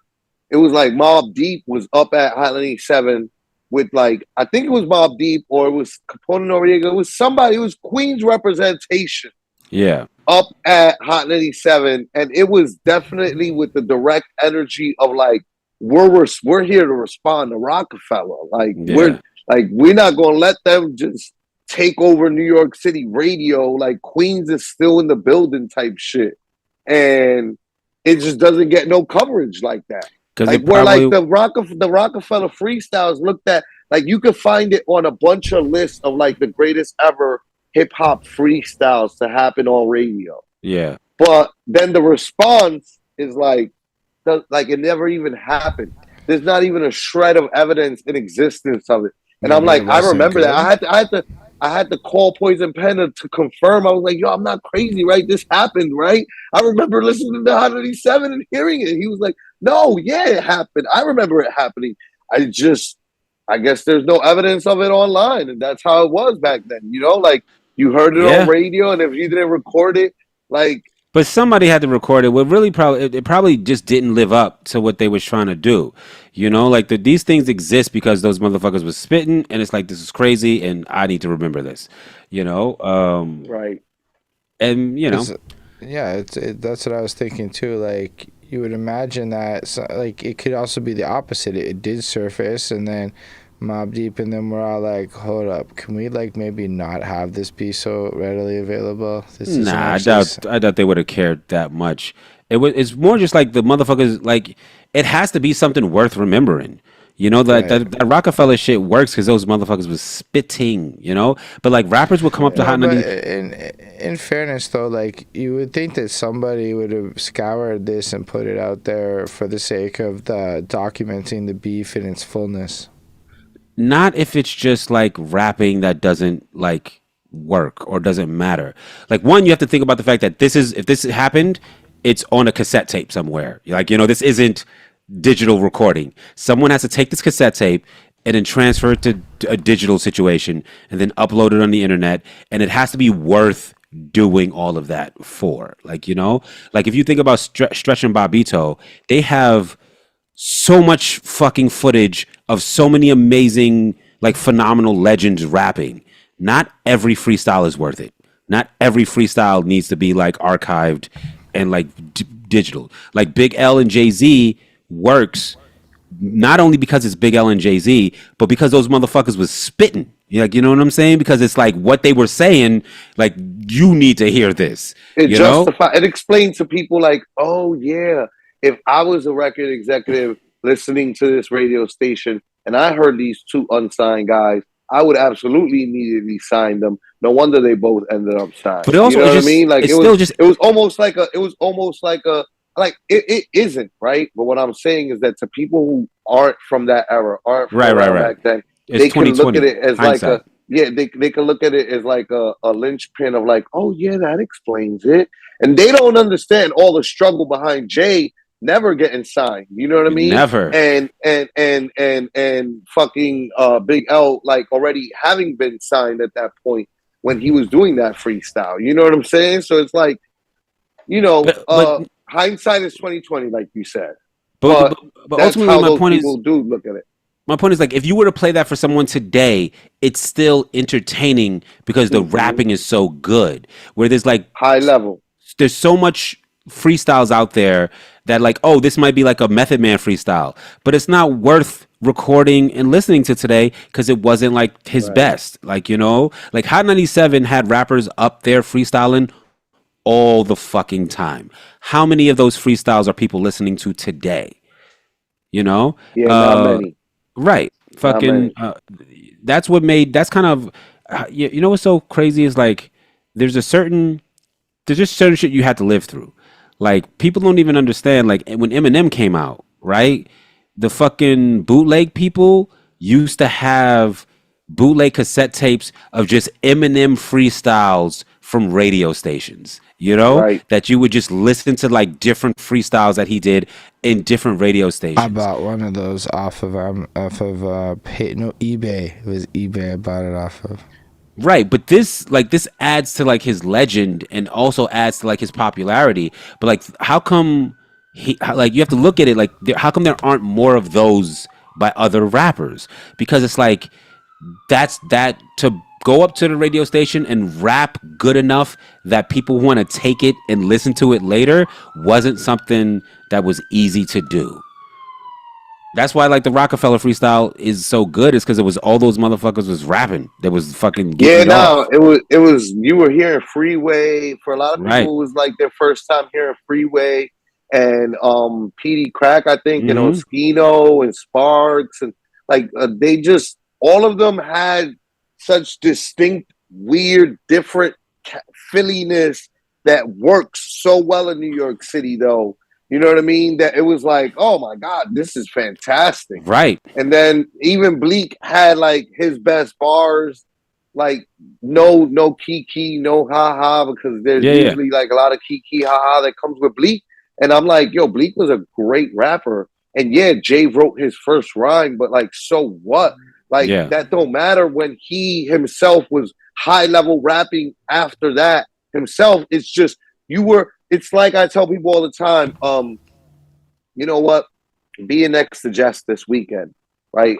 I was telling my wife that, where I'm like, me and Jess are like Capone and Noriega or Mobb Deep, right? In the essence of like, this nigga is Prodigy. Like, you know what I mean? He's the Capone. He's the one that everybody's like, yo, this guy is incredibly talented at rapping. And I'm more like the Nori, right? Where like, you're like, yo, this guy's not the fucking best skilled. I'm better with my pen than Nori is by miles and stretches, right? But it's really about the energy I bring on records. You know what sauce. I mean? And the sauce that I got, exactly. And but like, yo, when you're fucking Big Boy rapping next to Dre or Havoc rapping next to Prodigy, people don't notice how great you are, but you're still one of the best ever. It's like, just you're standing next to somebody else who's like, right, who's in the conversation for like the top 10. You know what I'm saying? Right. It's like who's out rapping Big Boy? Not a lot of people. Not you know what I'm saying? But it just so happens he's stepping. A lot of people out rapping Havoc. Right, Havoc was fucking nice. He just happens to be rapping next to somebody that's out rapping everybody else. Everybody else. The guy that beats the top guys, right, and has a chance to beat the number one guy. You know what I mean? And that's just like a different level of, you know what I'm saying? Like competition and like shit that like motherfuckers don't be, you know? And yo, a lot of in that era, a lot of those guys were not hitting in that way of like, oh, special. And Bleak was like, yo, he had like a high level pen and he was really good. It's just he was next to Hove. Like what he was on like, Rockefeller. Like he's next to Hove, he's next to Kanye, he's next to Cameron, he's next to Beans. It's like, you know what I'm saying? It's like you know what it's like? It's like being on a championship basketball team, but just not being like the starting five. You know what I'm saying? It's like I'm still not being Jordan, not being Pippen, not being Dennis Rodman, right? But being Kukoc, who comes off the bench. But like, look, even Kukoc, we know Kukoc's name, like, right? Well, Kukoc has some classic fucking Jordan passing him the ball. You got three people on you, you gonna dish it out, and your man Kukoc's been waiting for that shot his whole life. You right, and it's also like who wants to play me like in a game and see who's gonna win? Like, you know what I'm saying? Like I'm still an NBA professional basketball player. Like, right. Bringing it back to Drake and Kendrick Lamar, right? I think that we're just now getting started for real. I don't think that Kenny. I also agree with you. I don't think Kenny's on the clock. Like, I see everybody talking about, you're on the clock, Kenny. You're on the clock, Kenny. And I'm like, what clock? Who? Yeah. Like, you guys are making up a clock, and there is no clock. Like you're making up these rules as we go. You Like know we what I won't. mean? Like Like if he didn't the drop a clock year really later got from now, we wouldn't invented. listen. Yeah, exactly. The clock really started getting invented with Drake. Actually, though, it was back to back and all that Yeah. shit.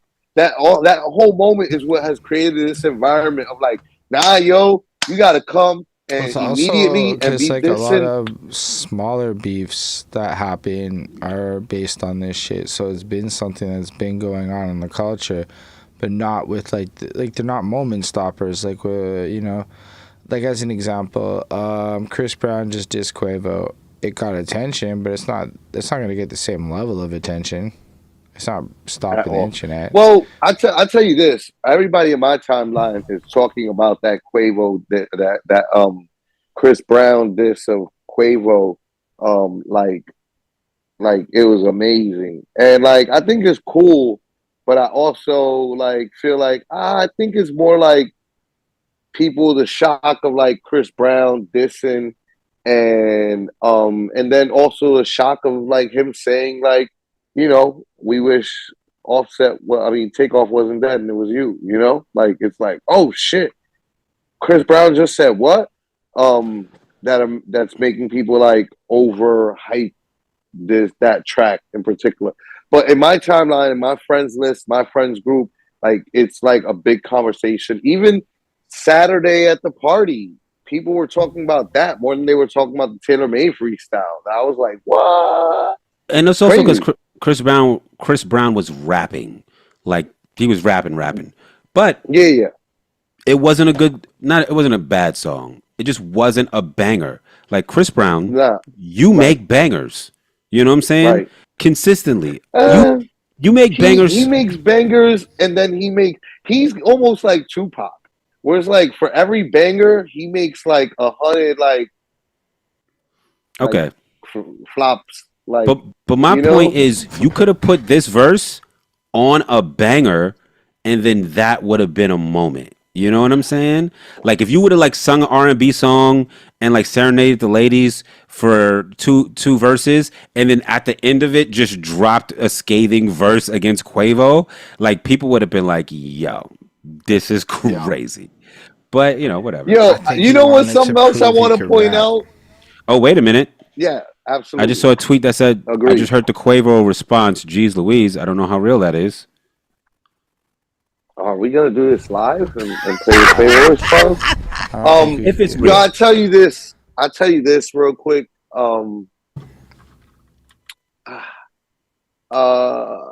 I think that Chris Brown is like a lot Double better of XL a rapper posted than it. people know. You know, because people aren't aware that Chris Brown's a rapper. You know, Yeah. I just didn't think that it was it. Like it wasn't like I didn't like sit through it and be like, oh my god, like this I'm gonna tune into again. You know what I mean?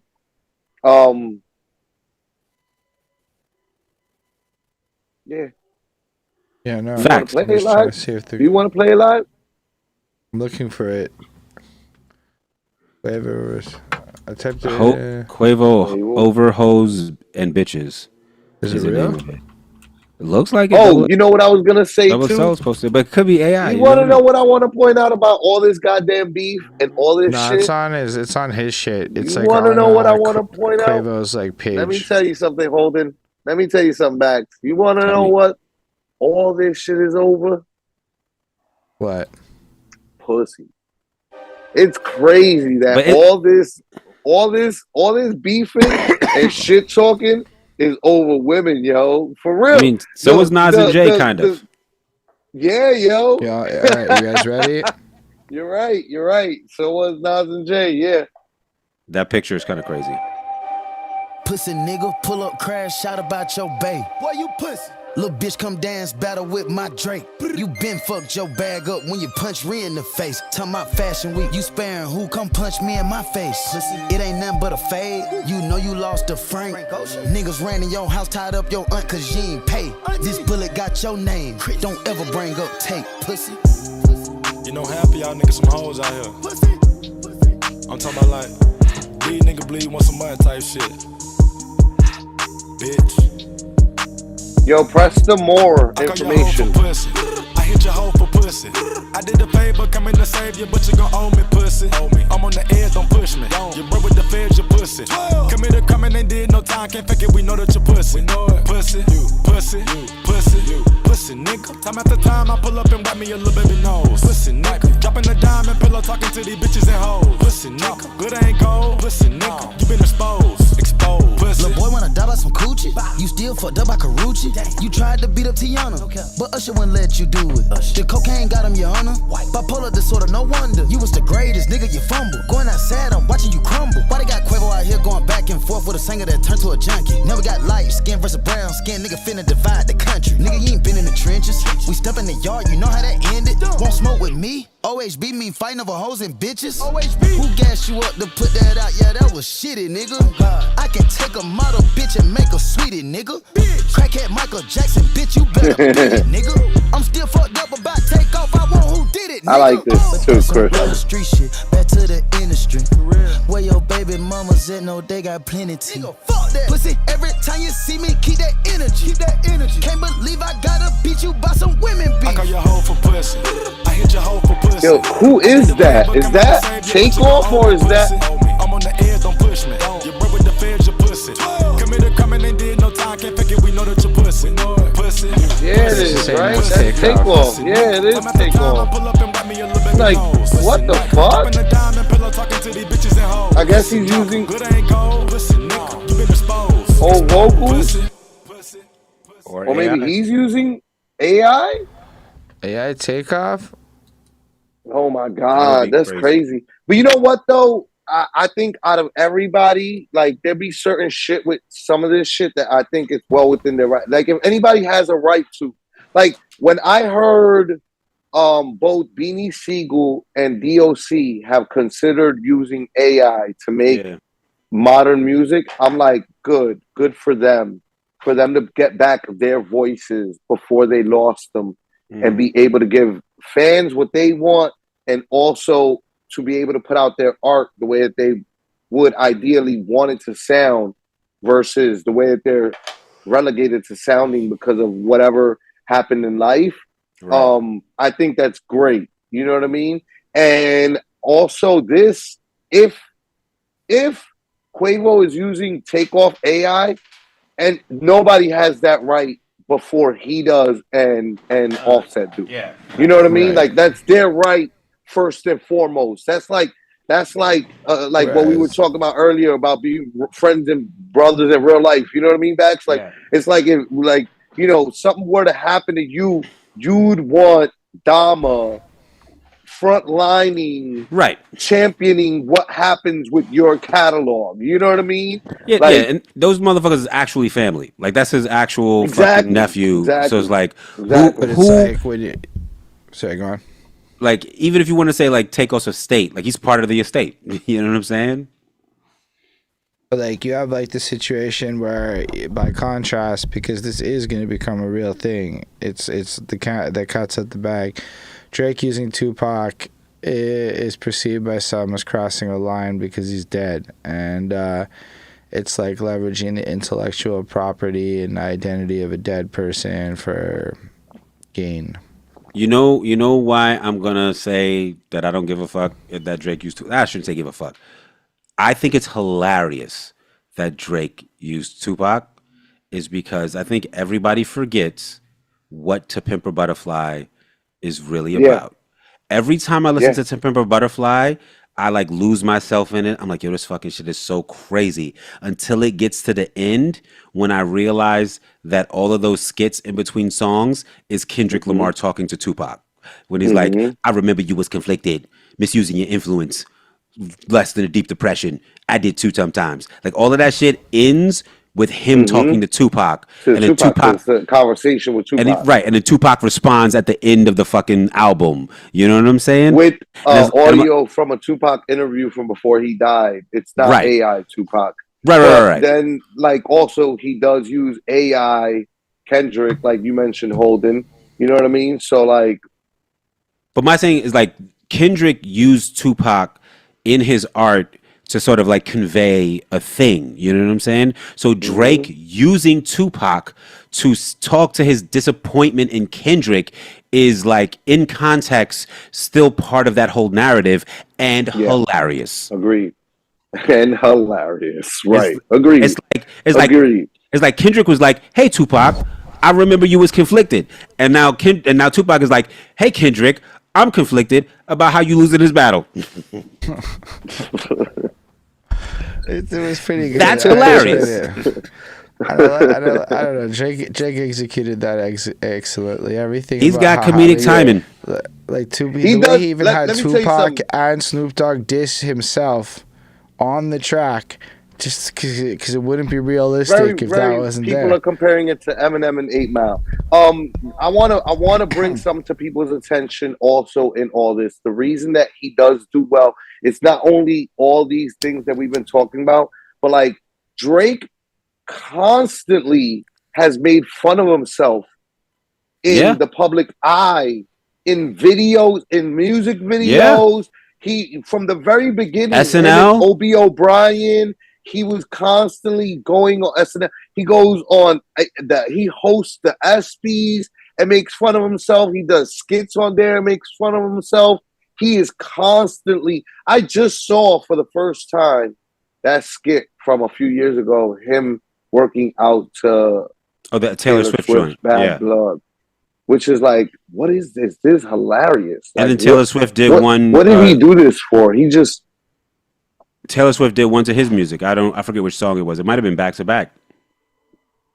That's crazy. And that goes into my point about the making biggest gangster in music. What are we supposed to say?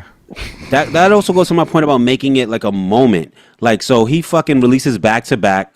He even goes on SNL and uses the beat as like you seen that sketch where he was like, he would have like misunderstandings with people and then write a diss song about them. You know what I'm saying? Where right. I know that one. That was hilarious. But he's using the back to back beat, like, you know, like this whole, like, it's not just this one off dinky verse that he's just dropping. Exactly. Nah, it's a whole thing, and it's crazy because think about it. But he don't put it on an album, right? Where you were talking about earlier about like taking the advantage of using an album to release a disc.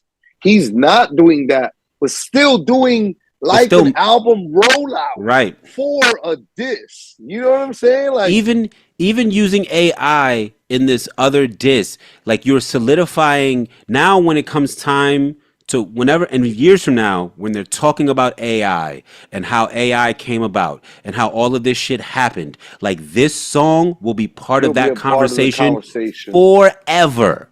You know? Facts. It's such a fucking solid. He legitimized AI before anybody else did on record. Well, it's such a solid move. Used it in a way that has not been used before for like the sake of winning.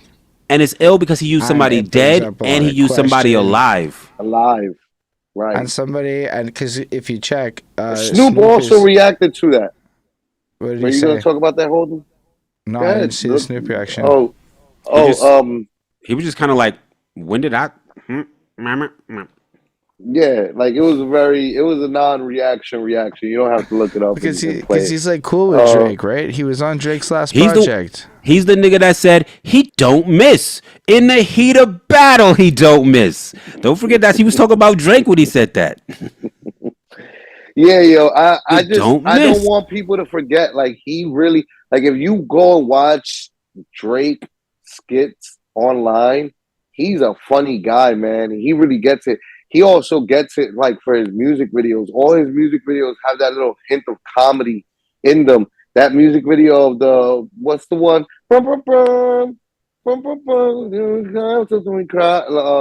Laugh now, cry later, or some shit like that with Lil Durk, where he has this dude from the Seahawks tackle him, Marshawn Lynch.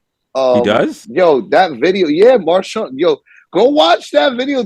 Yo, all his videos, though, if it's not that video, the video with him and Future where they're like running where they're running different like businesses, like a fucking fast food drive through, and then they're also running like doctors in a hospital, and I'm gonna throw. like he does all these videos that are just funny, and he does them really well. I'm gonna throw something else at y'all. This is maybe something that like somebody, whatever. What if all of this is just a fucking promo gimmick? What if all of these rappers got Good. together and they was like, "Yo, let's just fucking go all out war, and like everybody's streams will go up, everybody's records will get fucking a look, like we'll all benefit from like this beef." And they was like, "Yo, Drake, we're all gonna beef with you." He was like, "That's fine, fam. You can beef with me." Like, you know what I'm saying? He's like, "I can take it, fam." Yo, I'll tell you this, if that's something that happened, it's still like, look at Drake, yo. He really is such a fucking Canadian. He's such a nice guy, yo. You know what I mean? Like, look at this fucking guy, salt of the earth. Like, what a sweetheart. Fucking just supporting everybody. Just like, hey, fine. Right. I don't really know what that's all about, but who would... Yo, but I mean, if this was a marketing ploy, if this was like a huge marketing ploy, absolutely is.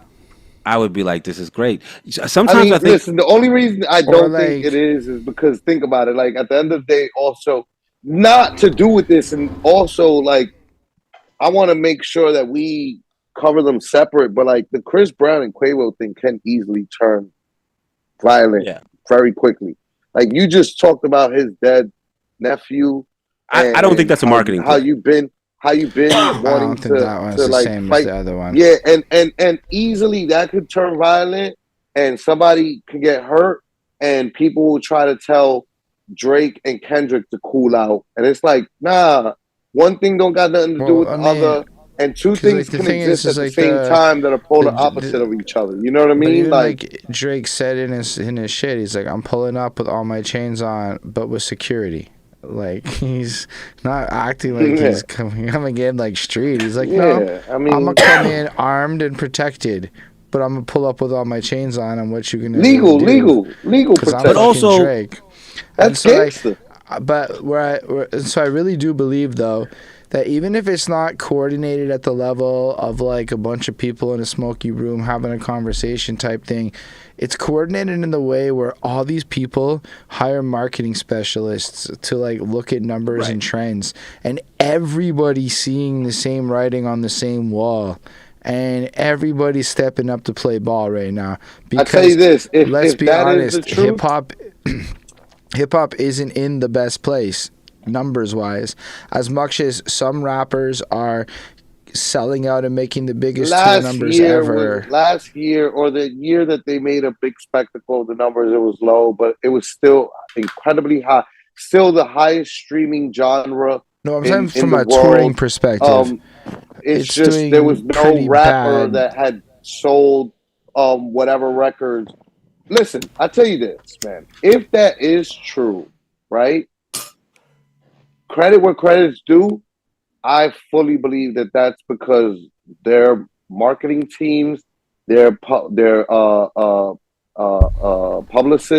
all said the same thing, which is the numbers on this Cat Williams thing are through the roof. You should absolutely drama sells. Like drama sells. And Cat gets credit for that. Like I don't respect what he did and said and overall, but I will give him credit. He fucking turned and pretty much since he did that, it's been almost like every other week there is somebody going on some platform or doing something to air somebody else out.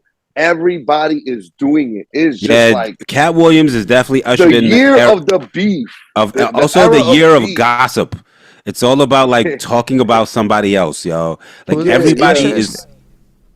It's just interesting how because like I've been watching this shit with YouTubers doing it, and YouTubers been doing this shit forever, and now it's mainstream because of Cat Williams. But it's basically like these podcast version of these like 2-hour hit piece videos, and it's the most fascinating shit ever because but now nobody cares about your content no more. Like your song is virtually secondary to the shenanigans you have to promote your song to your podcast, to everybody's podcast, but to everyone else's shit. What makes it Otherwise, where are you? riveting? What makes it riveting now is because it's the people who know the people. You know what I'm saying? Like before, it would be a YouTube. It would be somebody talking about somebody that they don't know, that they've never met.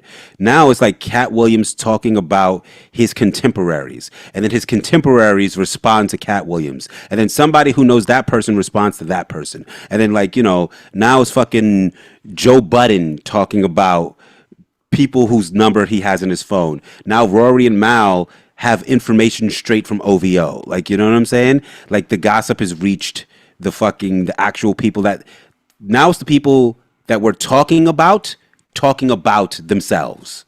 And that's why this is fucking crazy.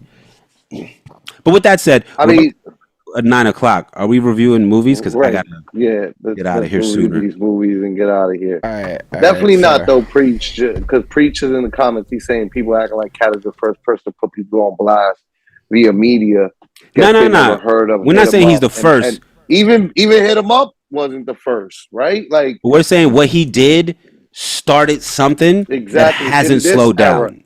Yeah, that hasn't slowed down, and it's a modern linchpin to just like look at as like the right now. Because before Cat had did that, everybody was keeping to themselves in their corners and playing nice enough, or keeping their mouths shut about each other. Right. But after Cat, a lot of subliminals. But after Cat, everybody got their big boy pants on. It's like good. And you know what? You know what it is about Cat? As long as nobody gets hurt or killed, I'm good. Like people, shit talking is healthy. And if J. Cole can't do it, I'm also okay with him bowing out. He just should have never. He should have never jumped in. That's what J. Cole fucked up. He should have never jumped in. He should have never jumped in. It's like he jumped in and he threw a punch and he didn't know how to throw a punch. It's like he went like that on the face. Right. And he was like, he's like, my bad. sorry. Before he even got hit back. And that's not allowed, bro. Like now you gotta get punched twice as hard. Right. Or just sit out. You gotta go until the fight's over. You gotta stick in it. Stay in it till it's over. Like you didn't have to apologize. Just don't say nothing else. Anyway, cinematic perspective time. Last thing I want to say about Cat Williams. The reason why the Cat Williams thing like did what it did, because usually it's people who are on the outs who are the shit talkers, like an Azealia Banks or like somebody who like reached a certain level, but now they're like spiraling, and now they're like Harry Spears, right Cat now Williams, I'm gonna talk shit about my experience in the industry. Cat Williams is somebody who's at the top of his game, who is still one of the funniest comedians out, who like could sell out arenas tomorrow. And for someone like him to be talking as much shit as he was talking about the people he was talking shit about is why the shit kind of like did what it did. That would be like Jay-Z going on a podcast and fucking spilling like mad fucking drama and beef. Right. Imagine if Jay-Z did that. I'd be like, yo, what? Word. He just never gave that type of energy and vibe. You know what people I mean? Business people usually don't. You know what I'm saying? Like, yeah. The people who are at the top making money, they don't talk about other people like that. You got it ready to go, Holden? You gotta have it ready to go. I'm working on it, but we have to do the whole intro and everything. Well, I was doing the intro. You get well, then Baxter wanted to keep talking. I'm sorry. After we let him talk. He talked. Now let's talk about cinematic perspectives. We're ready. This is the part. I'm ready cinematic perspectives time. Yeah. This the and then this you part run of the show. run the old film sounding sound. You know what I mean? That was my best effort. Anyway, stop explaining it to people. They know what time it is. It's fucking cinematic perspective. We're doing this time. for the freaking second for the people watching it after, and then we react to the trailers. Anyway, we gotta do this. Yeah, we're doing it. They know it's cinematic perspective time because we just told them it's cinematic perspectives time. We didn't tell them it's skateboard time. What? Hey, you always gotta tell the people what it means, Flacco. Let's do this. This was never a great city, but it was ours. Are you with me? Always. Until Hilda Vanderkoy took it from us. This is how she keeps control. They This is call Bob's it Burgers, the movie? calling. They're all gonna watch and cheer as you die. That's me, facing televised Archer. execution by breakfast cereal mascots. Not my happiest day. But That's let me take me. you back to an even worse one. Sterling Archer. The day the Vanderkoys killed my family you're and left Sterling me Archer. deaf and mute. So, I made a 3-step plan. Step 1, give myself an inner voice. I took the last one I remembered from this video game. Player 1 wins. Step 2, get stronger. A lot stronger. And step 3, join a team. Welcome to the Resistance. Yeah, go team. The mission is simple.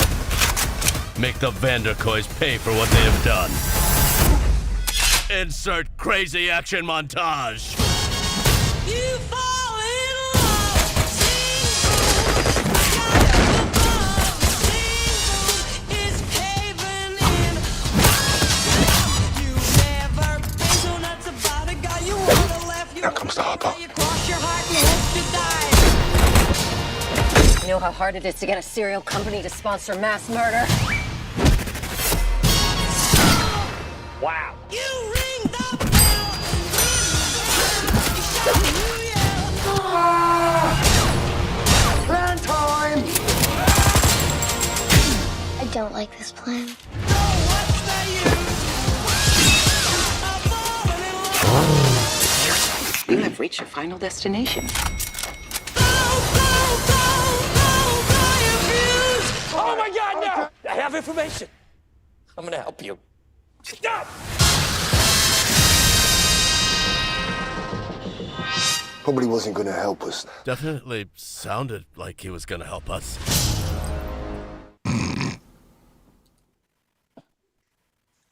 Word, yo. Boy kills world. I'm gonna say, Go ahead, Pat. I don't know. That looks like it could go either way.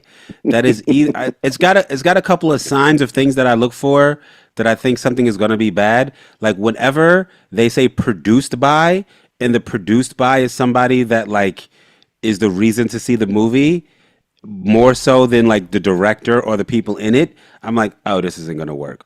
Whenever it's like produced by fucking Michael Bay or produced by Sam Raimi produced it, it's like, all right, that don't mean shit. That just means he gave money for them to make it. Yeah. But I mean, it does mean shit, right? It's kind of like Kanye being like, putting Rhyme Fest on songs. It's like, yo, go listen to Rhyme Fest. Yeah, but also You know what I mean? Kanye might have executive produced Rhymefest's album. You heard Rhymefest's album? Yeah, of course. Well, you probably heard Absolutely. it, but a bunch of people didn't because it's not a Kanye album. Like, my thing is like, you're trying to get me, like, I'm a Kanye fan. So since I'm a Kanye fan, you're like produced by Kanye, like executive produced by Kanye West. It's like, no. Who made the beats? You know what I'm saying? Right. Who's It's rapping the different verses? It's different than when he executive produced Common's Beat album. But he You know also what I mean? made the beats. He produced every beat on Right. there except for one beat. And then the one beat he didn't produce was Jay Dilla beat. So Right. it was very like, this is executive produced by Kanye. But like that Rhyme Fest album, it didn't feel like actually kind of like the Consequence album, where it was like, I guess, executive produced, like Right, like word. loosely, like you loosely. got that like, one you got that one song. He didn't care about your album the way he cared about his album. I'll tell you that much. You know what I mean? Right. Like his album was good music. This is alright music.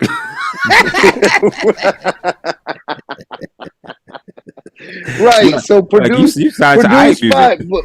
but produced by could be either one of those two things, right? So like It's either not the- Sam Raimi saw the glow in the kid and No. saw the energy of what he brings to the table, and Absolutely not.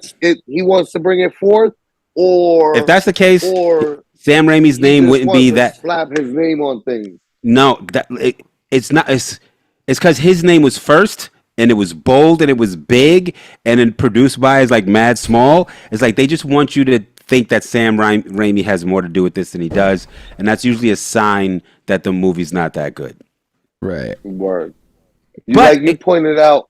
Go ahead, my file. Finish your. No, I mean, but it could like there are other things about it that's like, all right, it's if it doesn't take itself too serious, because it looks ridiculous, but action packed. You know, it's like it depends on how this goes. Right. The Archer voice, I love Archer. I love Bob's Burgers. I don't know about this. I love Bob's Burgers and Archer. I love both I of feel them like so you much. get used to it though. It would take We'll a see. second because it's like an inner thought, right? It's not actually the voice being communicated, which is an interesting idea and premise for a movie. But the guy's face don't look like That's why that it's voice is his funny. voice. Okay. That's part of Yeah, the I think that's charm. why. It's part of the charm. They should of it, is have because had a chick. If it was a chick with that inner voice, that would be funny. Nah, because Man. the That's like the raging. video game, right. I mean, I think that the video game is what sells Yeah. the reasoning for the. It's like Listen, okay, there you go, explained away. I've been wrong about shit before. Immediately. The last time I was here, I said I wasn't sure about the X-Men, the animation on the X-Men cartoon. That shit has I been. was wrong. I was wrong. That shit has been. Back to back weeks. That Gambit moment was amazing. Crazy. And then I'm not even a Gambit fan, but that moment, like, it captivated the internet. I went to watch it. Listen. I usually watch this stuff on Tuesday, but I had to watch it before Tuesday. I had to, instead of waiting to, like, I haven't gotten spoilers like that in my timeline since like fucking The Walking Dead. Same. And like Breaking Bad. Like, it That's has all- not that's been that all- wild. Like, my that's- whole timeline Same. was talking about Gambit, and I was just like, I gotta watch this, and then it did not disappoint. And then let me tell you something. This last week that passed, that fucking Storm Superman moment was like fucking. I gushed. Like, I was like, oh my fucking god, this is amazing. Like, Storm. Listen, You know what though? I hate the fact that it's a Superman moment. You know what I Yeah. mean? Like, I hate that forever. That the comparison is a white man. Like, the archetype for that superhero moment of that super fucking, you know what I Yeah. mean? Like, Super Saiyan, super like OP fucking about the wild the fuck out moment is like compared to this like white. But let me counterpoint that. What I love is that you can tell the people who are making the decisions and who are making this know their shit. That they've read the comics and they've seen the movies. You know what I'm saying? Yeah. So Yeah. I dig what you're saying on two levels. One, the whole Superman might be a white man, but he's not. He's like, he's from a different planet, so he's a different kind of white. He's not European. I was just gonna say he has no DNA from Europe. And it's a DC. You're right. And it's a You're DC right. moment, And he's right? a good white man. Right. He, as far as we know, in Krypton, they never enslaved nobody. I'm just saying. So his DNA does not come from the colonizers. Just want to throw that out there. But and it's also a DC moment in a Marvel show. But the fact that the people making the decisions know that moment and use so many things they've done, like Right. Nah, they're doing an amazing. I don't mean to sidetrack. Okay, yeah. There's still three more Okay, trailers. come on. And we didn't even really talk about this movie. We just went straight into Marvel.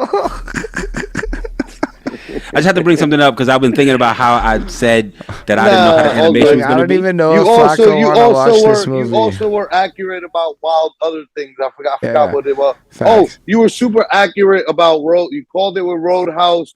Super called it with Ricky Stenicki. Ricky Stenicki was stinking up the place, bro. Like, what? Flacco, how do you feel about this one? All right, let's watch the next trailer. No, how do you feel about this one? Oh, about this one. I'm gonna watch it. It reminds me of there's this movie with damn, I forget the name of the fucking white, like fucking the guy from Children of Men.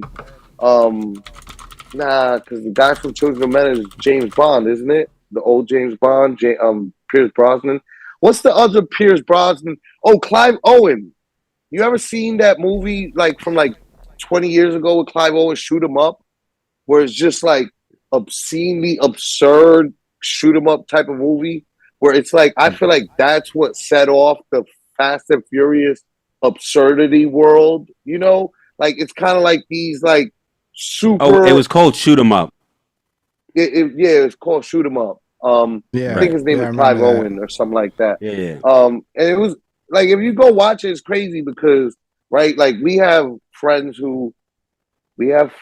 like one of our friends that went to jail and was away from in jail a couple times for several years, you know, and like a good New Yorker tends to be right, like. New Yorkers, I know so many of my friends that they watch a movie and then they watch that movie 200,000 times. They don't watch another new movie for like 8 years. You know what I mean? And so we got a friend that like Shoot 'em Up is like his movie, and like when he went to like do like let's live watch a movie, he immediately went to Shoot 'em Up, and we sat there, we watched Shoot 'em Up in 2024 or 23. Right. And I'm sitting through that movie like, man, like I remember when this came out being like, this was a banger, but it was like really bad, but like good bad. And I expect this to be the same. You know, This is going to be good bad like Roadhouse was good bad. Like Roadhouse was better than Ricky Stenicki. You know what I mean? Like it looks better. It was like there's a bunch of shit wrong with it, but it good fucking action, like action-packed action. And I'm pretty sure this will have like some cool shots and shit like that. Next trailer.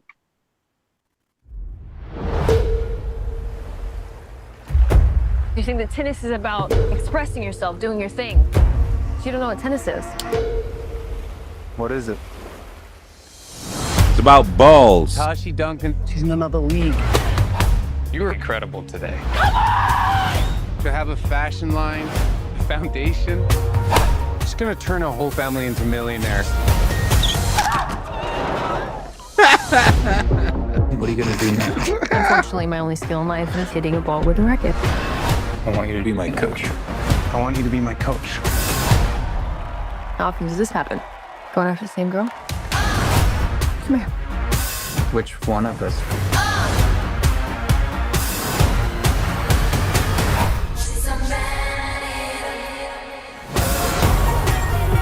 This is a game about winning the points that matter. I don't need to play mind games with you. Come have a cigarette with me. I have to talk to you. I don't smoke, and I'm not talking to you.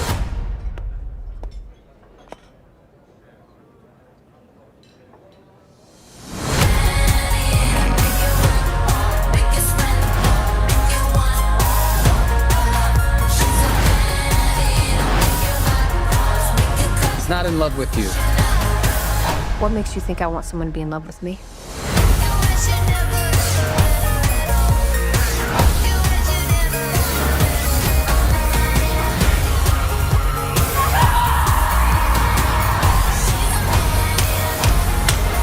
Hey, I love you. I know.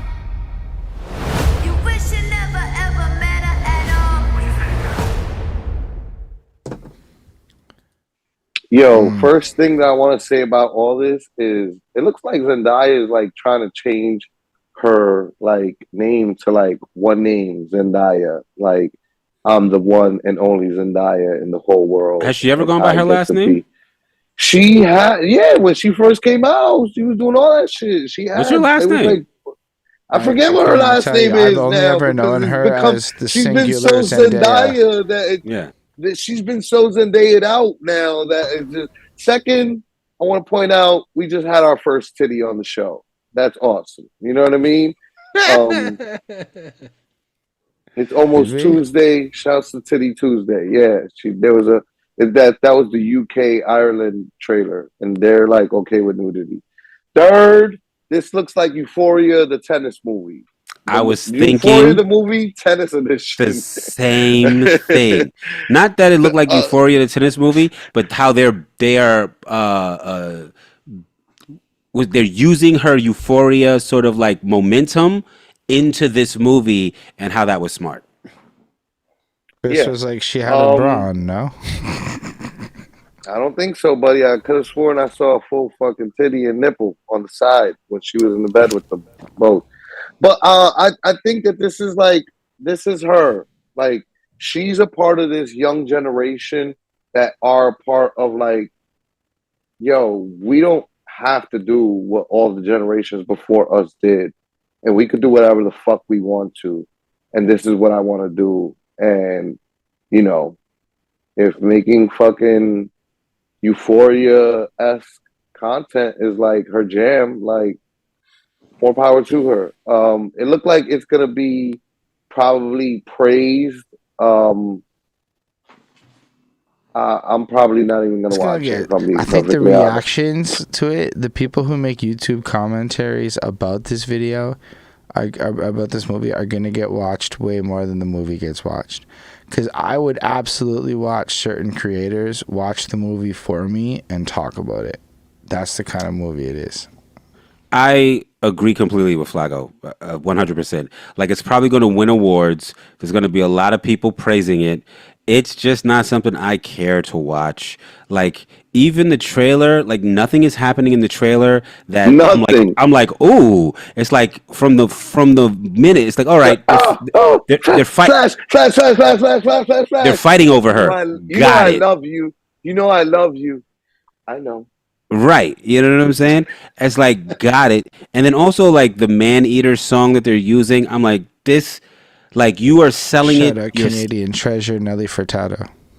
You're selling. Have you seen that video of Nelly Furtado performing recently? Oh my god! But they're selling the energy to a different movie. It's like, this is like Dangerous Liaisons, kind of like emotional fucking love triangle entanglement shit, and you're like going for the man eater edge, and what they're doing is they're centering Zendaya as like a girl boss, and that's how they're selling the movie. And it's like, I guess maybe they're trying to sell it to a female audience. Maybe that's where they're going. There's a lot of like playing on it's a trope inversion thing. I think so. Like, this time it's like, well, how often do you get the high profile girl having two guys fighting over the open like that stuff doesn't happen as often as you would think. No, I think it happens very often. Like, love triangles aren't two guys fighting over a girl isn't a new thing. You know what I'm saying? But the two dudes having a threesome with a pop person, like that thing, is not as common in this level of the modern. But they're just selling. They're selling the entire movie around that. That's my point. Absolutely. Like, it's all about Zendaya being this girl boss and getting these two guys, and it's like, you're not really getting me pulled in to like why I should watch the movie. You know? I don't ever think it was meant for you. But who's it meant for? Like, are there girl bosses out there who like, man, I want to get fucking I'm tag absolutely team certain that railed this is by going to be a bunch. Yes, I'm pretty by sure. by two pasty white guys. That's pretty. Honestly, yeah. Yeah, I'm pretty sure. Yeah, They did the market research to land. As soon as you said it, I'm like, as soon as you said it, you had just brought up Azalea Banks. I'm like, I bet you Azalea Banks sign up for that shit right now. But I don't know. I don't know if she wants to see the movie. Aquafina will fight for that spot. You gotta like. I don't know if they want to see the movie of it. People want to see different shit, right? And one of the different shits has got to be skinny white boys. But there's got to be too in the threesome culture. There's got to be meat on the bones of the movie, is what I'm saying. It's like, even if that's your fantasy, there's not enough going on. What he's saying is that there's nothing going on in the trailer, bro. Like, right. Yo, we're talking about just a trailer that's like, just a cookie cutter movie. Boss, it's not just a cookie cutter movie. It's Zendaya. Like, if it was Zendaya and two like known heartthrobs, that would sell the movie on its own. Like, I get that these are like conventionally attractive white boys. I get that they're showing it off. What I'm saying is like they're selling the movie on the fact that Zendaya is a girl boss. Like even that she's a man eater, make her eat men while she like, you know what I'm saying? That shit's gonna slap so hard on TikTok for the audience is going for. I doubt it. I think it's a thing that doesn't give its audience enough credit. I think it's like it's too heavy-handed, it's too on the nose, and it's like people aren't going to fall for it as easy as they think they are. I guess we'll see. All right, next trailer. Ah, fuck, wrong button. When I bought my first camera and went out into the street, I just fell in love with photography. New York! Every one of these photographs has James in the photograph. That's why it's funny or poignant or noir. There's always something else going on. It's not just the subject. That shot could be a Cardi Bresson. The moment, the framing, friggin' blew my mind. The best pictures, it's always some little thing that happens. His portraits are so revealing. You would respond to this like somebody punched you in the chest, grab your heart, twist it, and take it back out. James's work, it conjures up cinema to me. Essentially, he's living in a dark room. This is James Stewart in Rear Window. This is the guy. I loved being part of the family, being part of something bigger. And this was The Voice, the whole building. I was the staff photographer, along with Sylvia Plocki. Well, The Village Voice was the story of New York, told in real time. It was the map. We covered stories that other newspapers didn't cover. It's this merger of art and journalism. For years, I've worked in different papers. I was doing pictures for everything you could think of. A lot of news stories, features, criticism, a lot of portraits. B.B. King, Hitchcock, Patti Smith, Godard, and Kurosawa. This was for Vanity Fair, having lunch with Liberace. Raise your hand if you had lunch with Liberace. We were so lucky to work during the times that we did. We're going to get to the point where nobody tells these stories. They don't exist. What I've done mostly is document my life in New York. It's like a diary, really. He likes seeing life around him. He likes being on a story.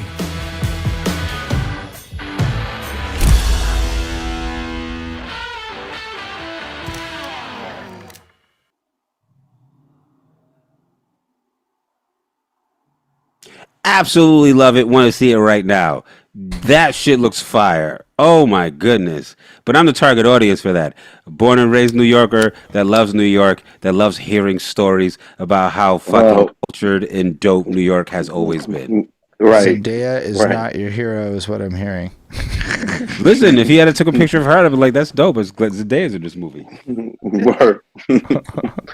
Nah, it definitely looks dope. Also, not gonna lie, you know, I fucking still have like, it's so weird, right? How like, I'm no fan of white people, but then there's certain white people that I'm like, man, I really like that fucking white guy. I don't even know why I like Wes Anderson so much.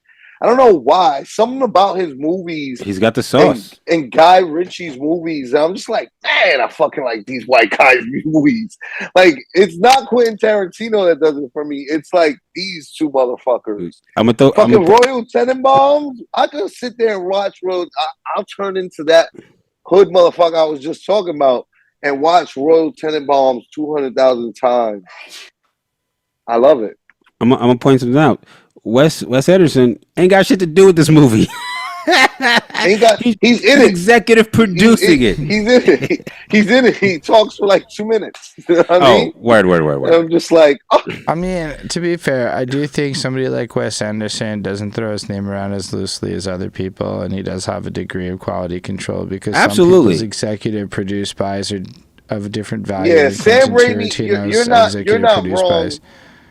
You're not wrong for bringing up the Sam Raimi produced by, because Sam Raimi really does lend his name to a lot of different things. He's willing to like, he's almost like a big record label that like allows like all these untalented directors to get like credit under his name and like puts people on under him and shit, even when he is the director, his director of photography and shit like that. Are kind of like, it's just too much. It's overspread, right? But even kind of in, like Michael Bay or like fucking some other names that are like those guys' names. But like Wes Anderson doesn't. That is a good point. Like he doesn't never.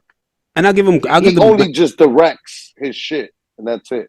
I also give this trailer. This was such a dope trailer. I give the trailer mad credit. Wes Anderson's name popped up very briefly. You know what I'm saying? It wasn't the center of attention.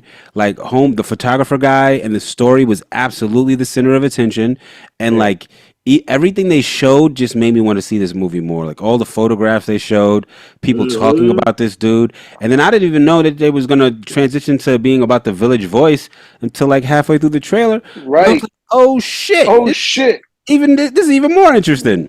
Right, even more interesting. I didn't have the more interesting feel there. I was just kind of left with, this will be a good piece of journalism in New York history.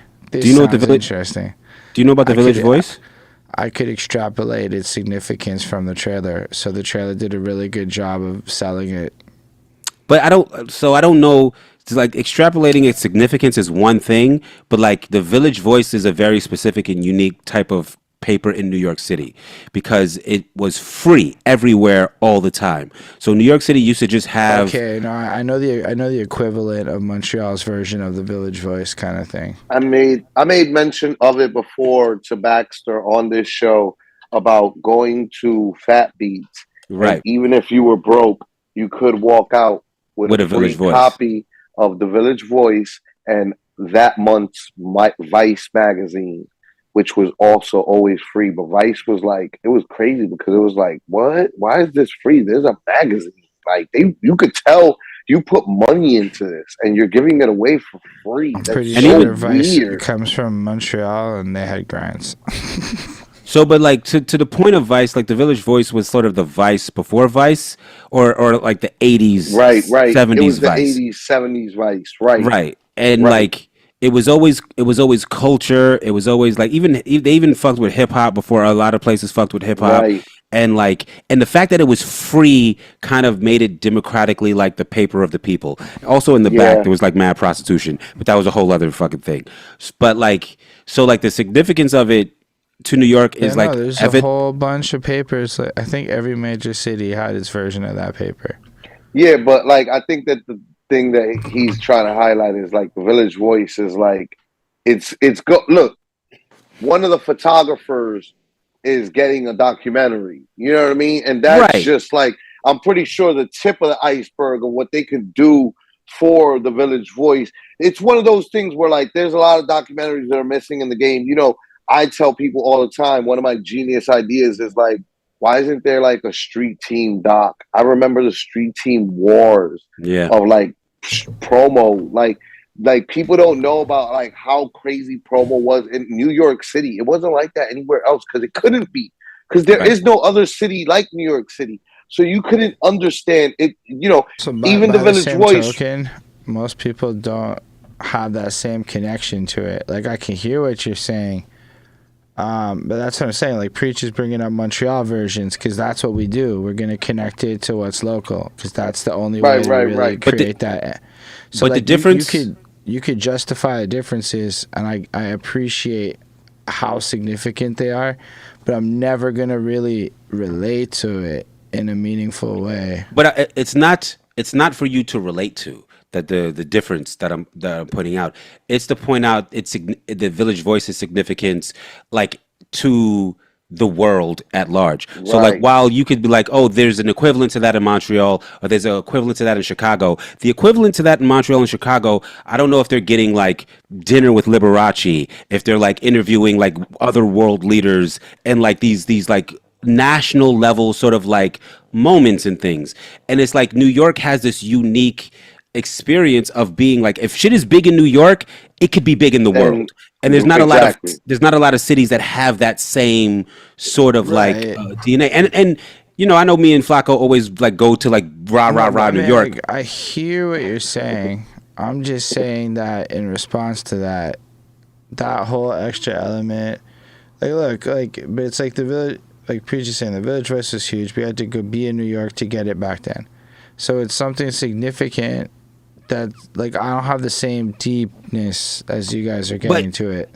So But I I'm not respect expecting what you to you're have the saying same about deepness, it. but it's like, you know what it's like? It's like motherfuckers being like, "Yo, I was at the Rucker Park and I saw AI crossover, skip to Malou, whatever," and then like other people are like, "Oh yeah." There was a basketball tournament one time where I'm from where like this thing happened. And it's like there's a like yes, there's equivalence. We get the equivalence, but like this is a cultural moment for basketball. Like you know what I'm saying? Right. Like, not And the just for Village Voice and the Village Voice, right? Like, and to bring it back, right? It's that like this guy is obviously like huge enough to have like a documentary written about him that Wes Anderson once participated in, right?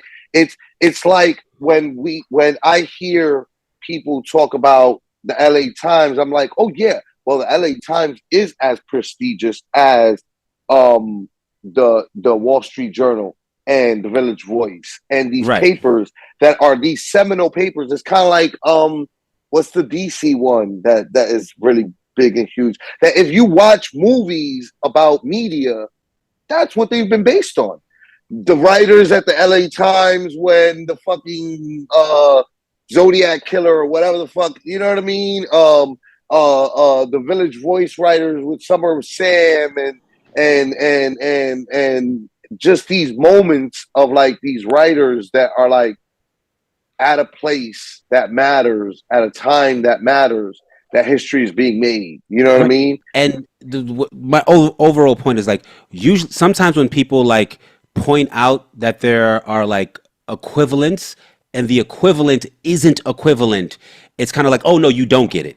Like you know what I'm saying? Yeah. It's like if we were talking about fat beats and then somebody was like, oh yeah, there was a record store here where like rappers used to go, and it's like I can understand. Saying we're not explaining it to hold the. No, I mean I get what you're saying. Wait. I'm going to finish it. Let me finish out. It's like saying, oh, I understand you using that as a frame of reference to kind of understand what I'm talking about, but then also like there's a relevance like to the culture of the thing that makes that not an equivalent.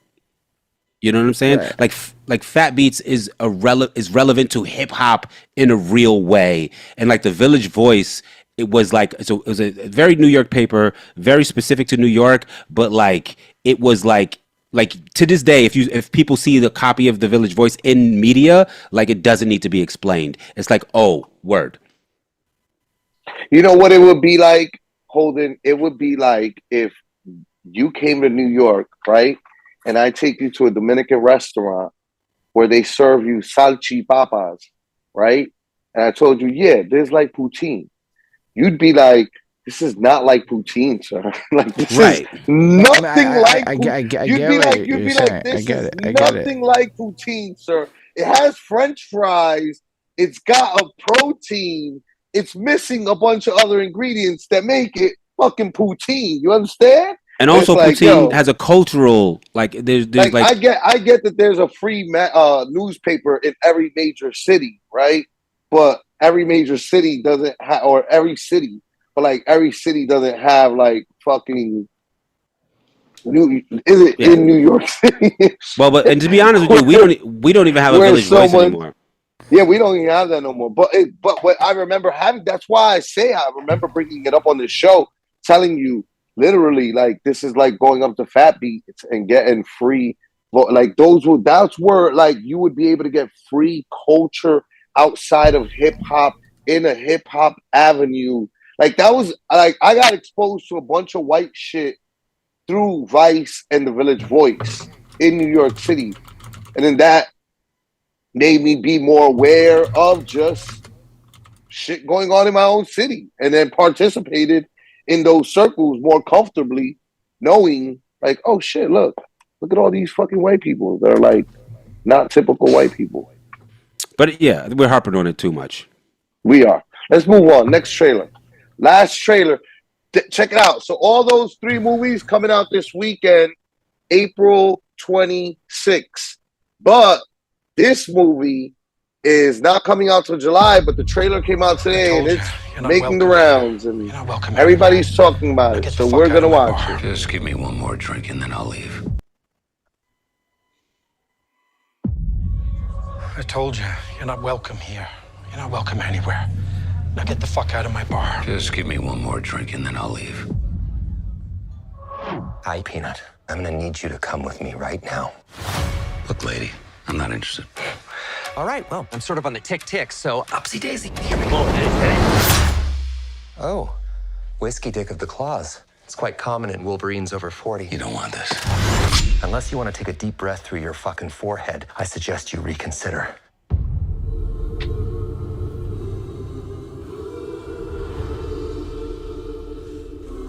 I'm about to lose everything that I've ever cared about. Not my fucking problem. Is that what you said when your world went to shit? Come again. This Wolverine let down his entire world.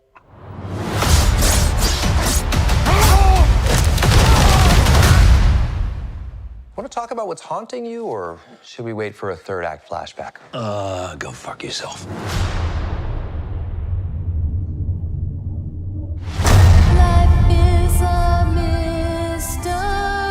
I don't know anything about saving worlds, but you do. Trust me, kid, I'm no hero. You were an X-Man. Life feels just me. You were the X-Man. I am soaking wet right now.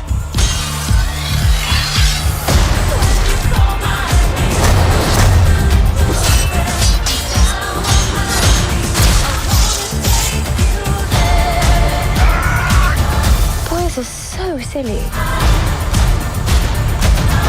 This is what I'm talking about. Big slow motion action sequence. Who knows if you live or die? Let's fucking go. Let's fucking go.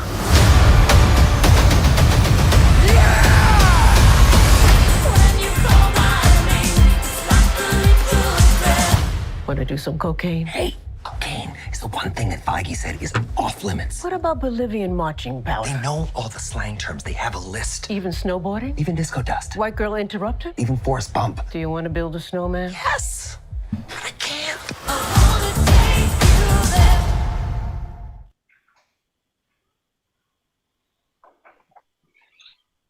Yeah, this is the one other major Marvel thing coming this year. Besides, so far this year, we got What If, right? At the end of, like, we got it, like, for Christmas. Another season of What If? No, we got What If Okay, already came at, for like, Christmas. It came at like Christmas. Yeah. And then it ended in January. So then we got, we got the Loki, then we got the Loki, then we got the X-Men, and now we're going to get, Wasn't the Marvels this year too? Loki came first, and then I think that's all last year. The Marvels. But Loki came before the Marvels. Yeah, so that was all last year. So the last thing last year was What If, and it started before Christmas and it ended in the new year, January 4th or something. January 4th or something like that. Because they did an episode a day or they kind of went daily over the Christmas holiday period, like, you know, and it ran past New Year's. Yeah. Like we got it on like Christmas Day or something like that, and then it ran into January, and then they gave us X-Men, and then we're gonna get Deadpool and Wolverine. Yeah. And that's all that they got for us for this year. I'm cool with that. They need to take a break and regroup. Not that they're doing so bad, but they're not doing the greatest. Well, sorry. They haven't fucking Endgame was an event. You know what I'm saying?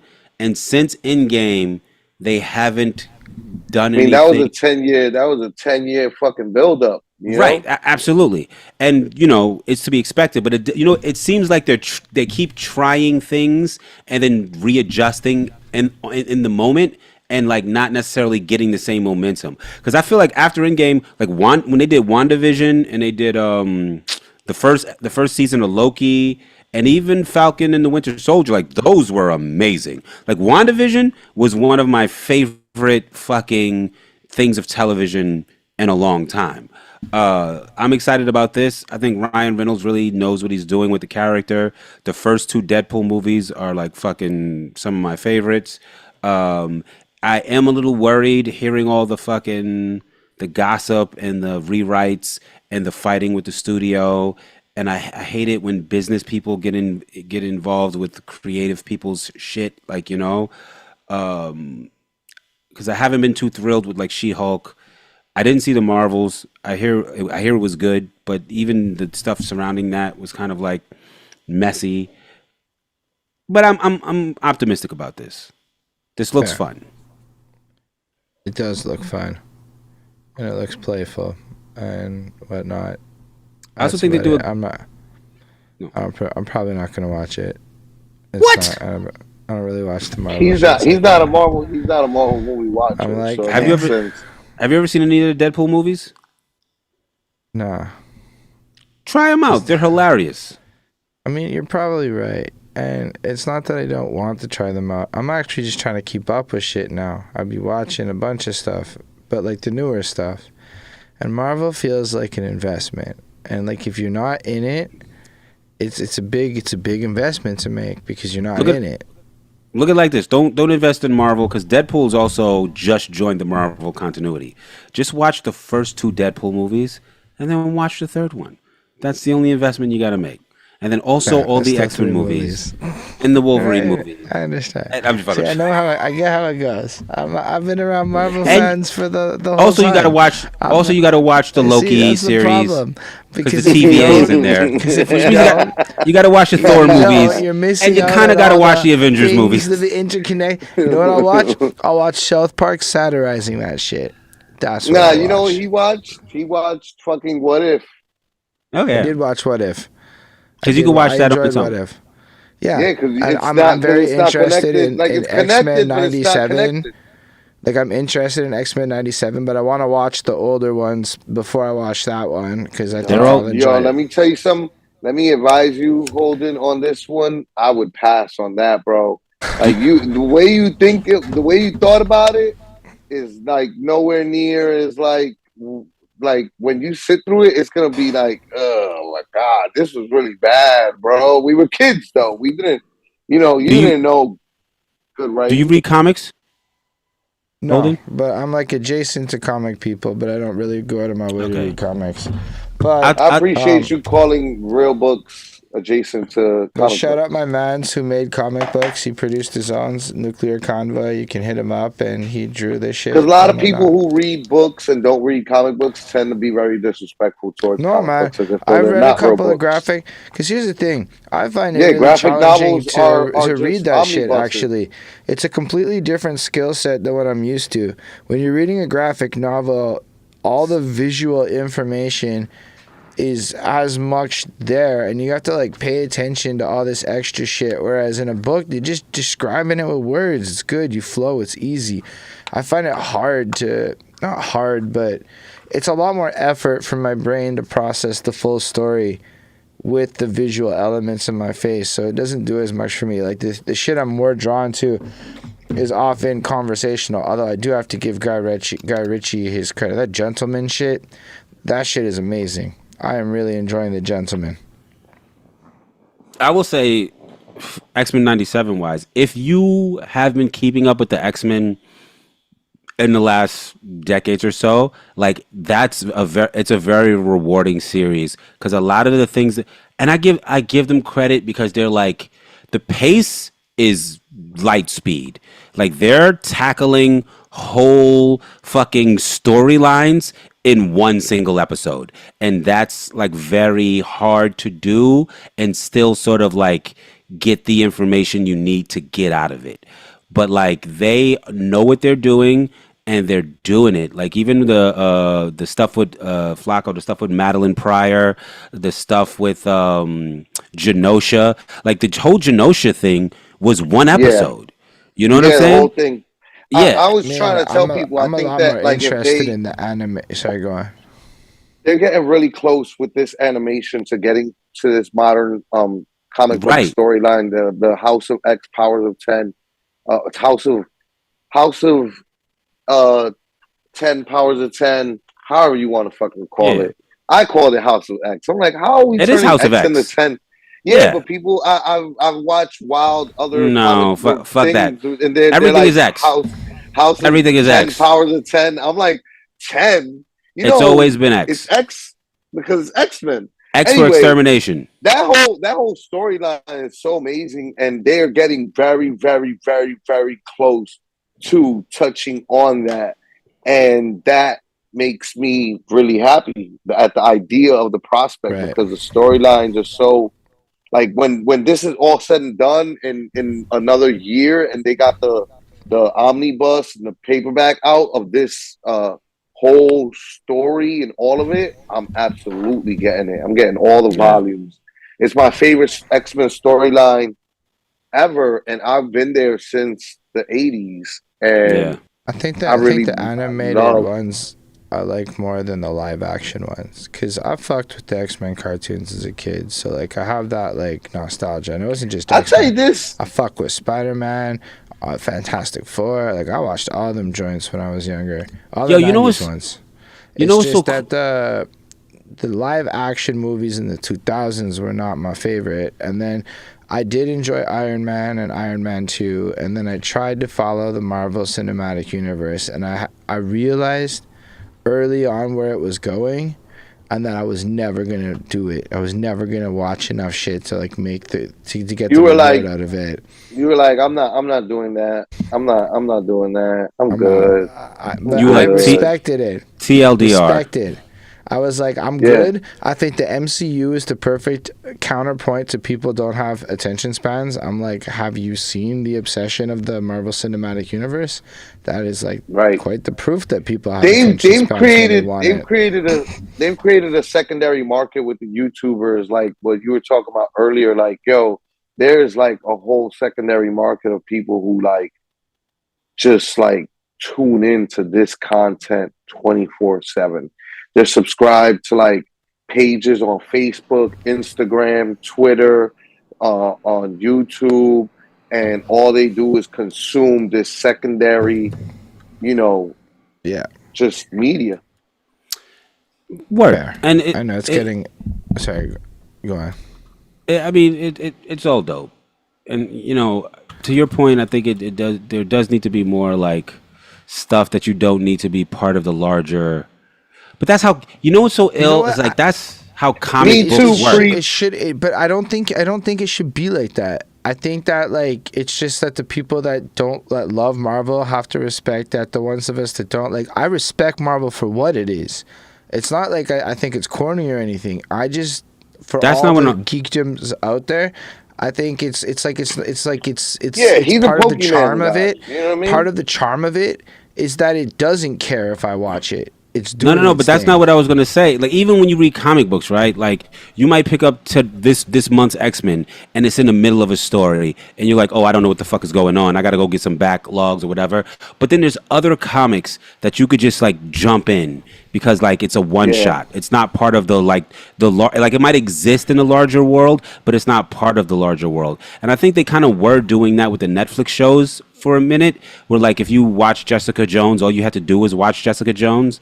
But I mean, whatever. But you know, I don't think I don't think the appreciation's still there, because like I tried some of that shit. I tried some of the Netflix shows, but when you're missing the bigger context of all of the shit that's happening, you just end up with a lot more questions than answers. Yeah. And like it's like watching wrestling. I can't part-time watch wrestling. I have to go all in and watch SmackDown and Raw every fucking week, or I can't do it. There's no, or same thing with hockey.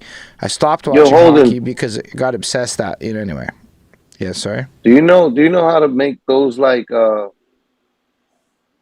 tier pictures? Like I can figure it out. A, then 1, 2, 3, 4, 5, We 6, can figure and it like out. the tiers. I'm down to sit here and do like a 2-3 hour video of just like tier listing all the Marvel productions ever in history. I'm super down to do that. Let me tell you something. Holden's like, you're gonna make me sit like through 3 hours of this shit. I'm like, yo, let's make sure Holden, that people have donations in place, and this. Meet me in the fucking middle, bro. I'm willing to do that. If you're willing to do that, I might be willing to sit through a fucking Pokemon version of the shit. You know what I mean? We'll come up with something Chris, we're doing. CC said tier lists are fire. Chris content. is like, let me come be on the tier list episode. Let's do it. Let's do it. Any Marvel fans can come on, but regardless, you're streaming it, so like I know, you're fucked either way, buddy. I get it. We can have Chris in the room, but we could figure out things where like people can subscribe and throw bits to participate in the list and sway the overall decision via money. That sounds awesome. I'm gonna throw that idea out there. Make it a little impure. Anyway, appreciate everyone out there. Every time Baxter comes through and it's a great conversation, it goes straight into overtime, and we are now at 9:50. About an hour ago, Baxter was like, let's wrap it up, folks. Here we are. Yeah, I do gotta run. But Baxter, what I like about Baxter though is he want to run, but he also want to say his point, and he chooses to say his point. And it's amazing. Also, don't argue with New Yorkers about New York. That's a lesson you can all take from life. Just let them say what they gotta say. It's like arguing with a cat. You won't win. There's no point. I always would want to argue with my cat. No, but whatever, yo. Bitch ass cat, I'll kick him out. Word. We gonna say meow? Like, come on. Fucking slave. I don't want that. Chris is like, but I appreciate all of y'all watching this, because, yo, we're at 11 people right now on Twitch, so that's freaking lit. Even if the other platforms were not as popping, shout out you if you are on the other platforms. Also, shout out to homie who did the raid. Yo, preach. Shouts to Preach. Yo, Yeah. follow Shouts him to if you're Preach. here. He be streaming. He be doing his thing. He got the radio show. He got a song that just dropped. I can't remember the name. But he dropped it on 420, and it's very weed-alicious. Something about getting high. I can't remember. My bad. I listened to it like 4 times today, though, so I did listen to it. The X-Men 97 is a new Marvel show in the style, featuring the themes, and I'm pretty sure the original voice actors of the 90s thing. It's called half X-Men. the old Half of them. original cast came. Yeah, most of them. It's on Disney Plus right now. It's called X-Men 97. Yeah, X-Men 97 is different. It's way better than the old series, but it definitely keeps the same vein and picks up exactly where the old stories left off. Yeah, and it is really doing an amazing job. Like, I did not really see this coming. I thought I was gonna enjoy it. But I didn't think I would be blown away by it. I'm blown. Oh, this is. I'm now putting this up there, like where you were saying. I didn't enjoy the X-Men content. It is now top X-Men content. X-Men content. Best X-Men content is this Logan, the Deadpool movies. Also, it's up there. Hold on, it's up there for me with like the top animated series of all time. It's like Batman the animated series, Avatar: The Last Airbender, and maybe this in Justice League. Not Justice League. This in Young Justice is going back and forth. But anyway, I would want to appreciate all of y'all watching. Batman Bad Blood. That Joker is like the best animated Joker in the history of Jokers. To me, we're gonna be back next Monday, 7 p.m. Justice League Flashpoint Paradox. No, but those are the movies. I'm just talking about series. This is gonna keep going. Superman, you guys are great. Spiraling. It's just like it's like a magnetic energy just spinning. Like, speaking of magnetic energy, Magneto. No, peace. Appreciate everyone watching. Though, y'all are wonderful. We'll be back next Monday, 7 p.m. Eastern Standard Time for our perspectives. And sign up at patreon.com/perspectives if you want to be part of the 3-hour stream. You can be part of it. I was so emotionally I know it's involved. Anyway, y'all are wonderful. This is not going to end unless we end it. So I'm going to start the raid. Live long and prosper, everyone. Patreon.com/perspectives. Y'all are wonderful. Thank you, Baxter. Thank you, Flacko. Everyone's wonderful. Thank you, Preach, Bonnie, Chris.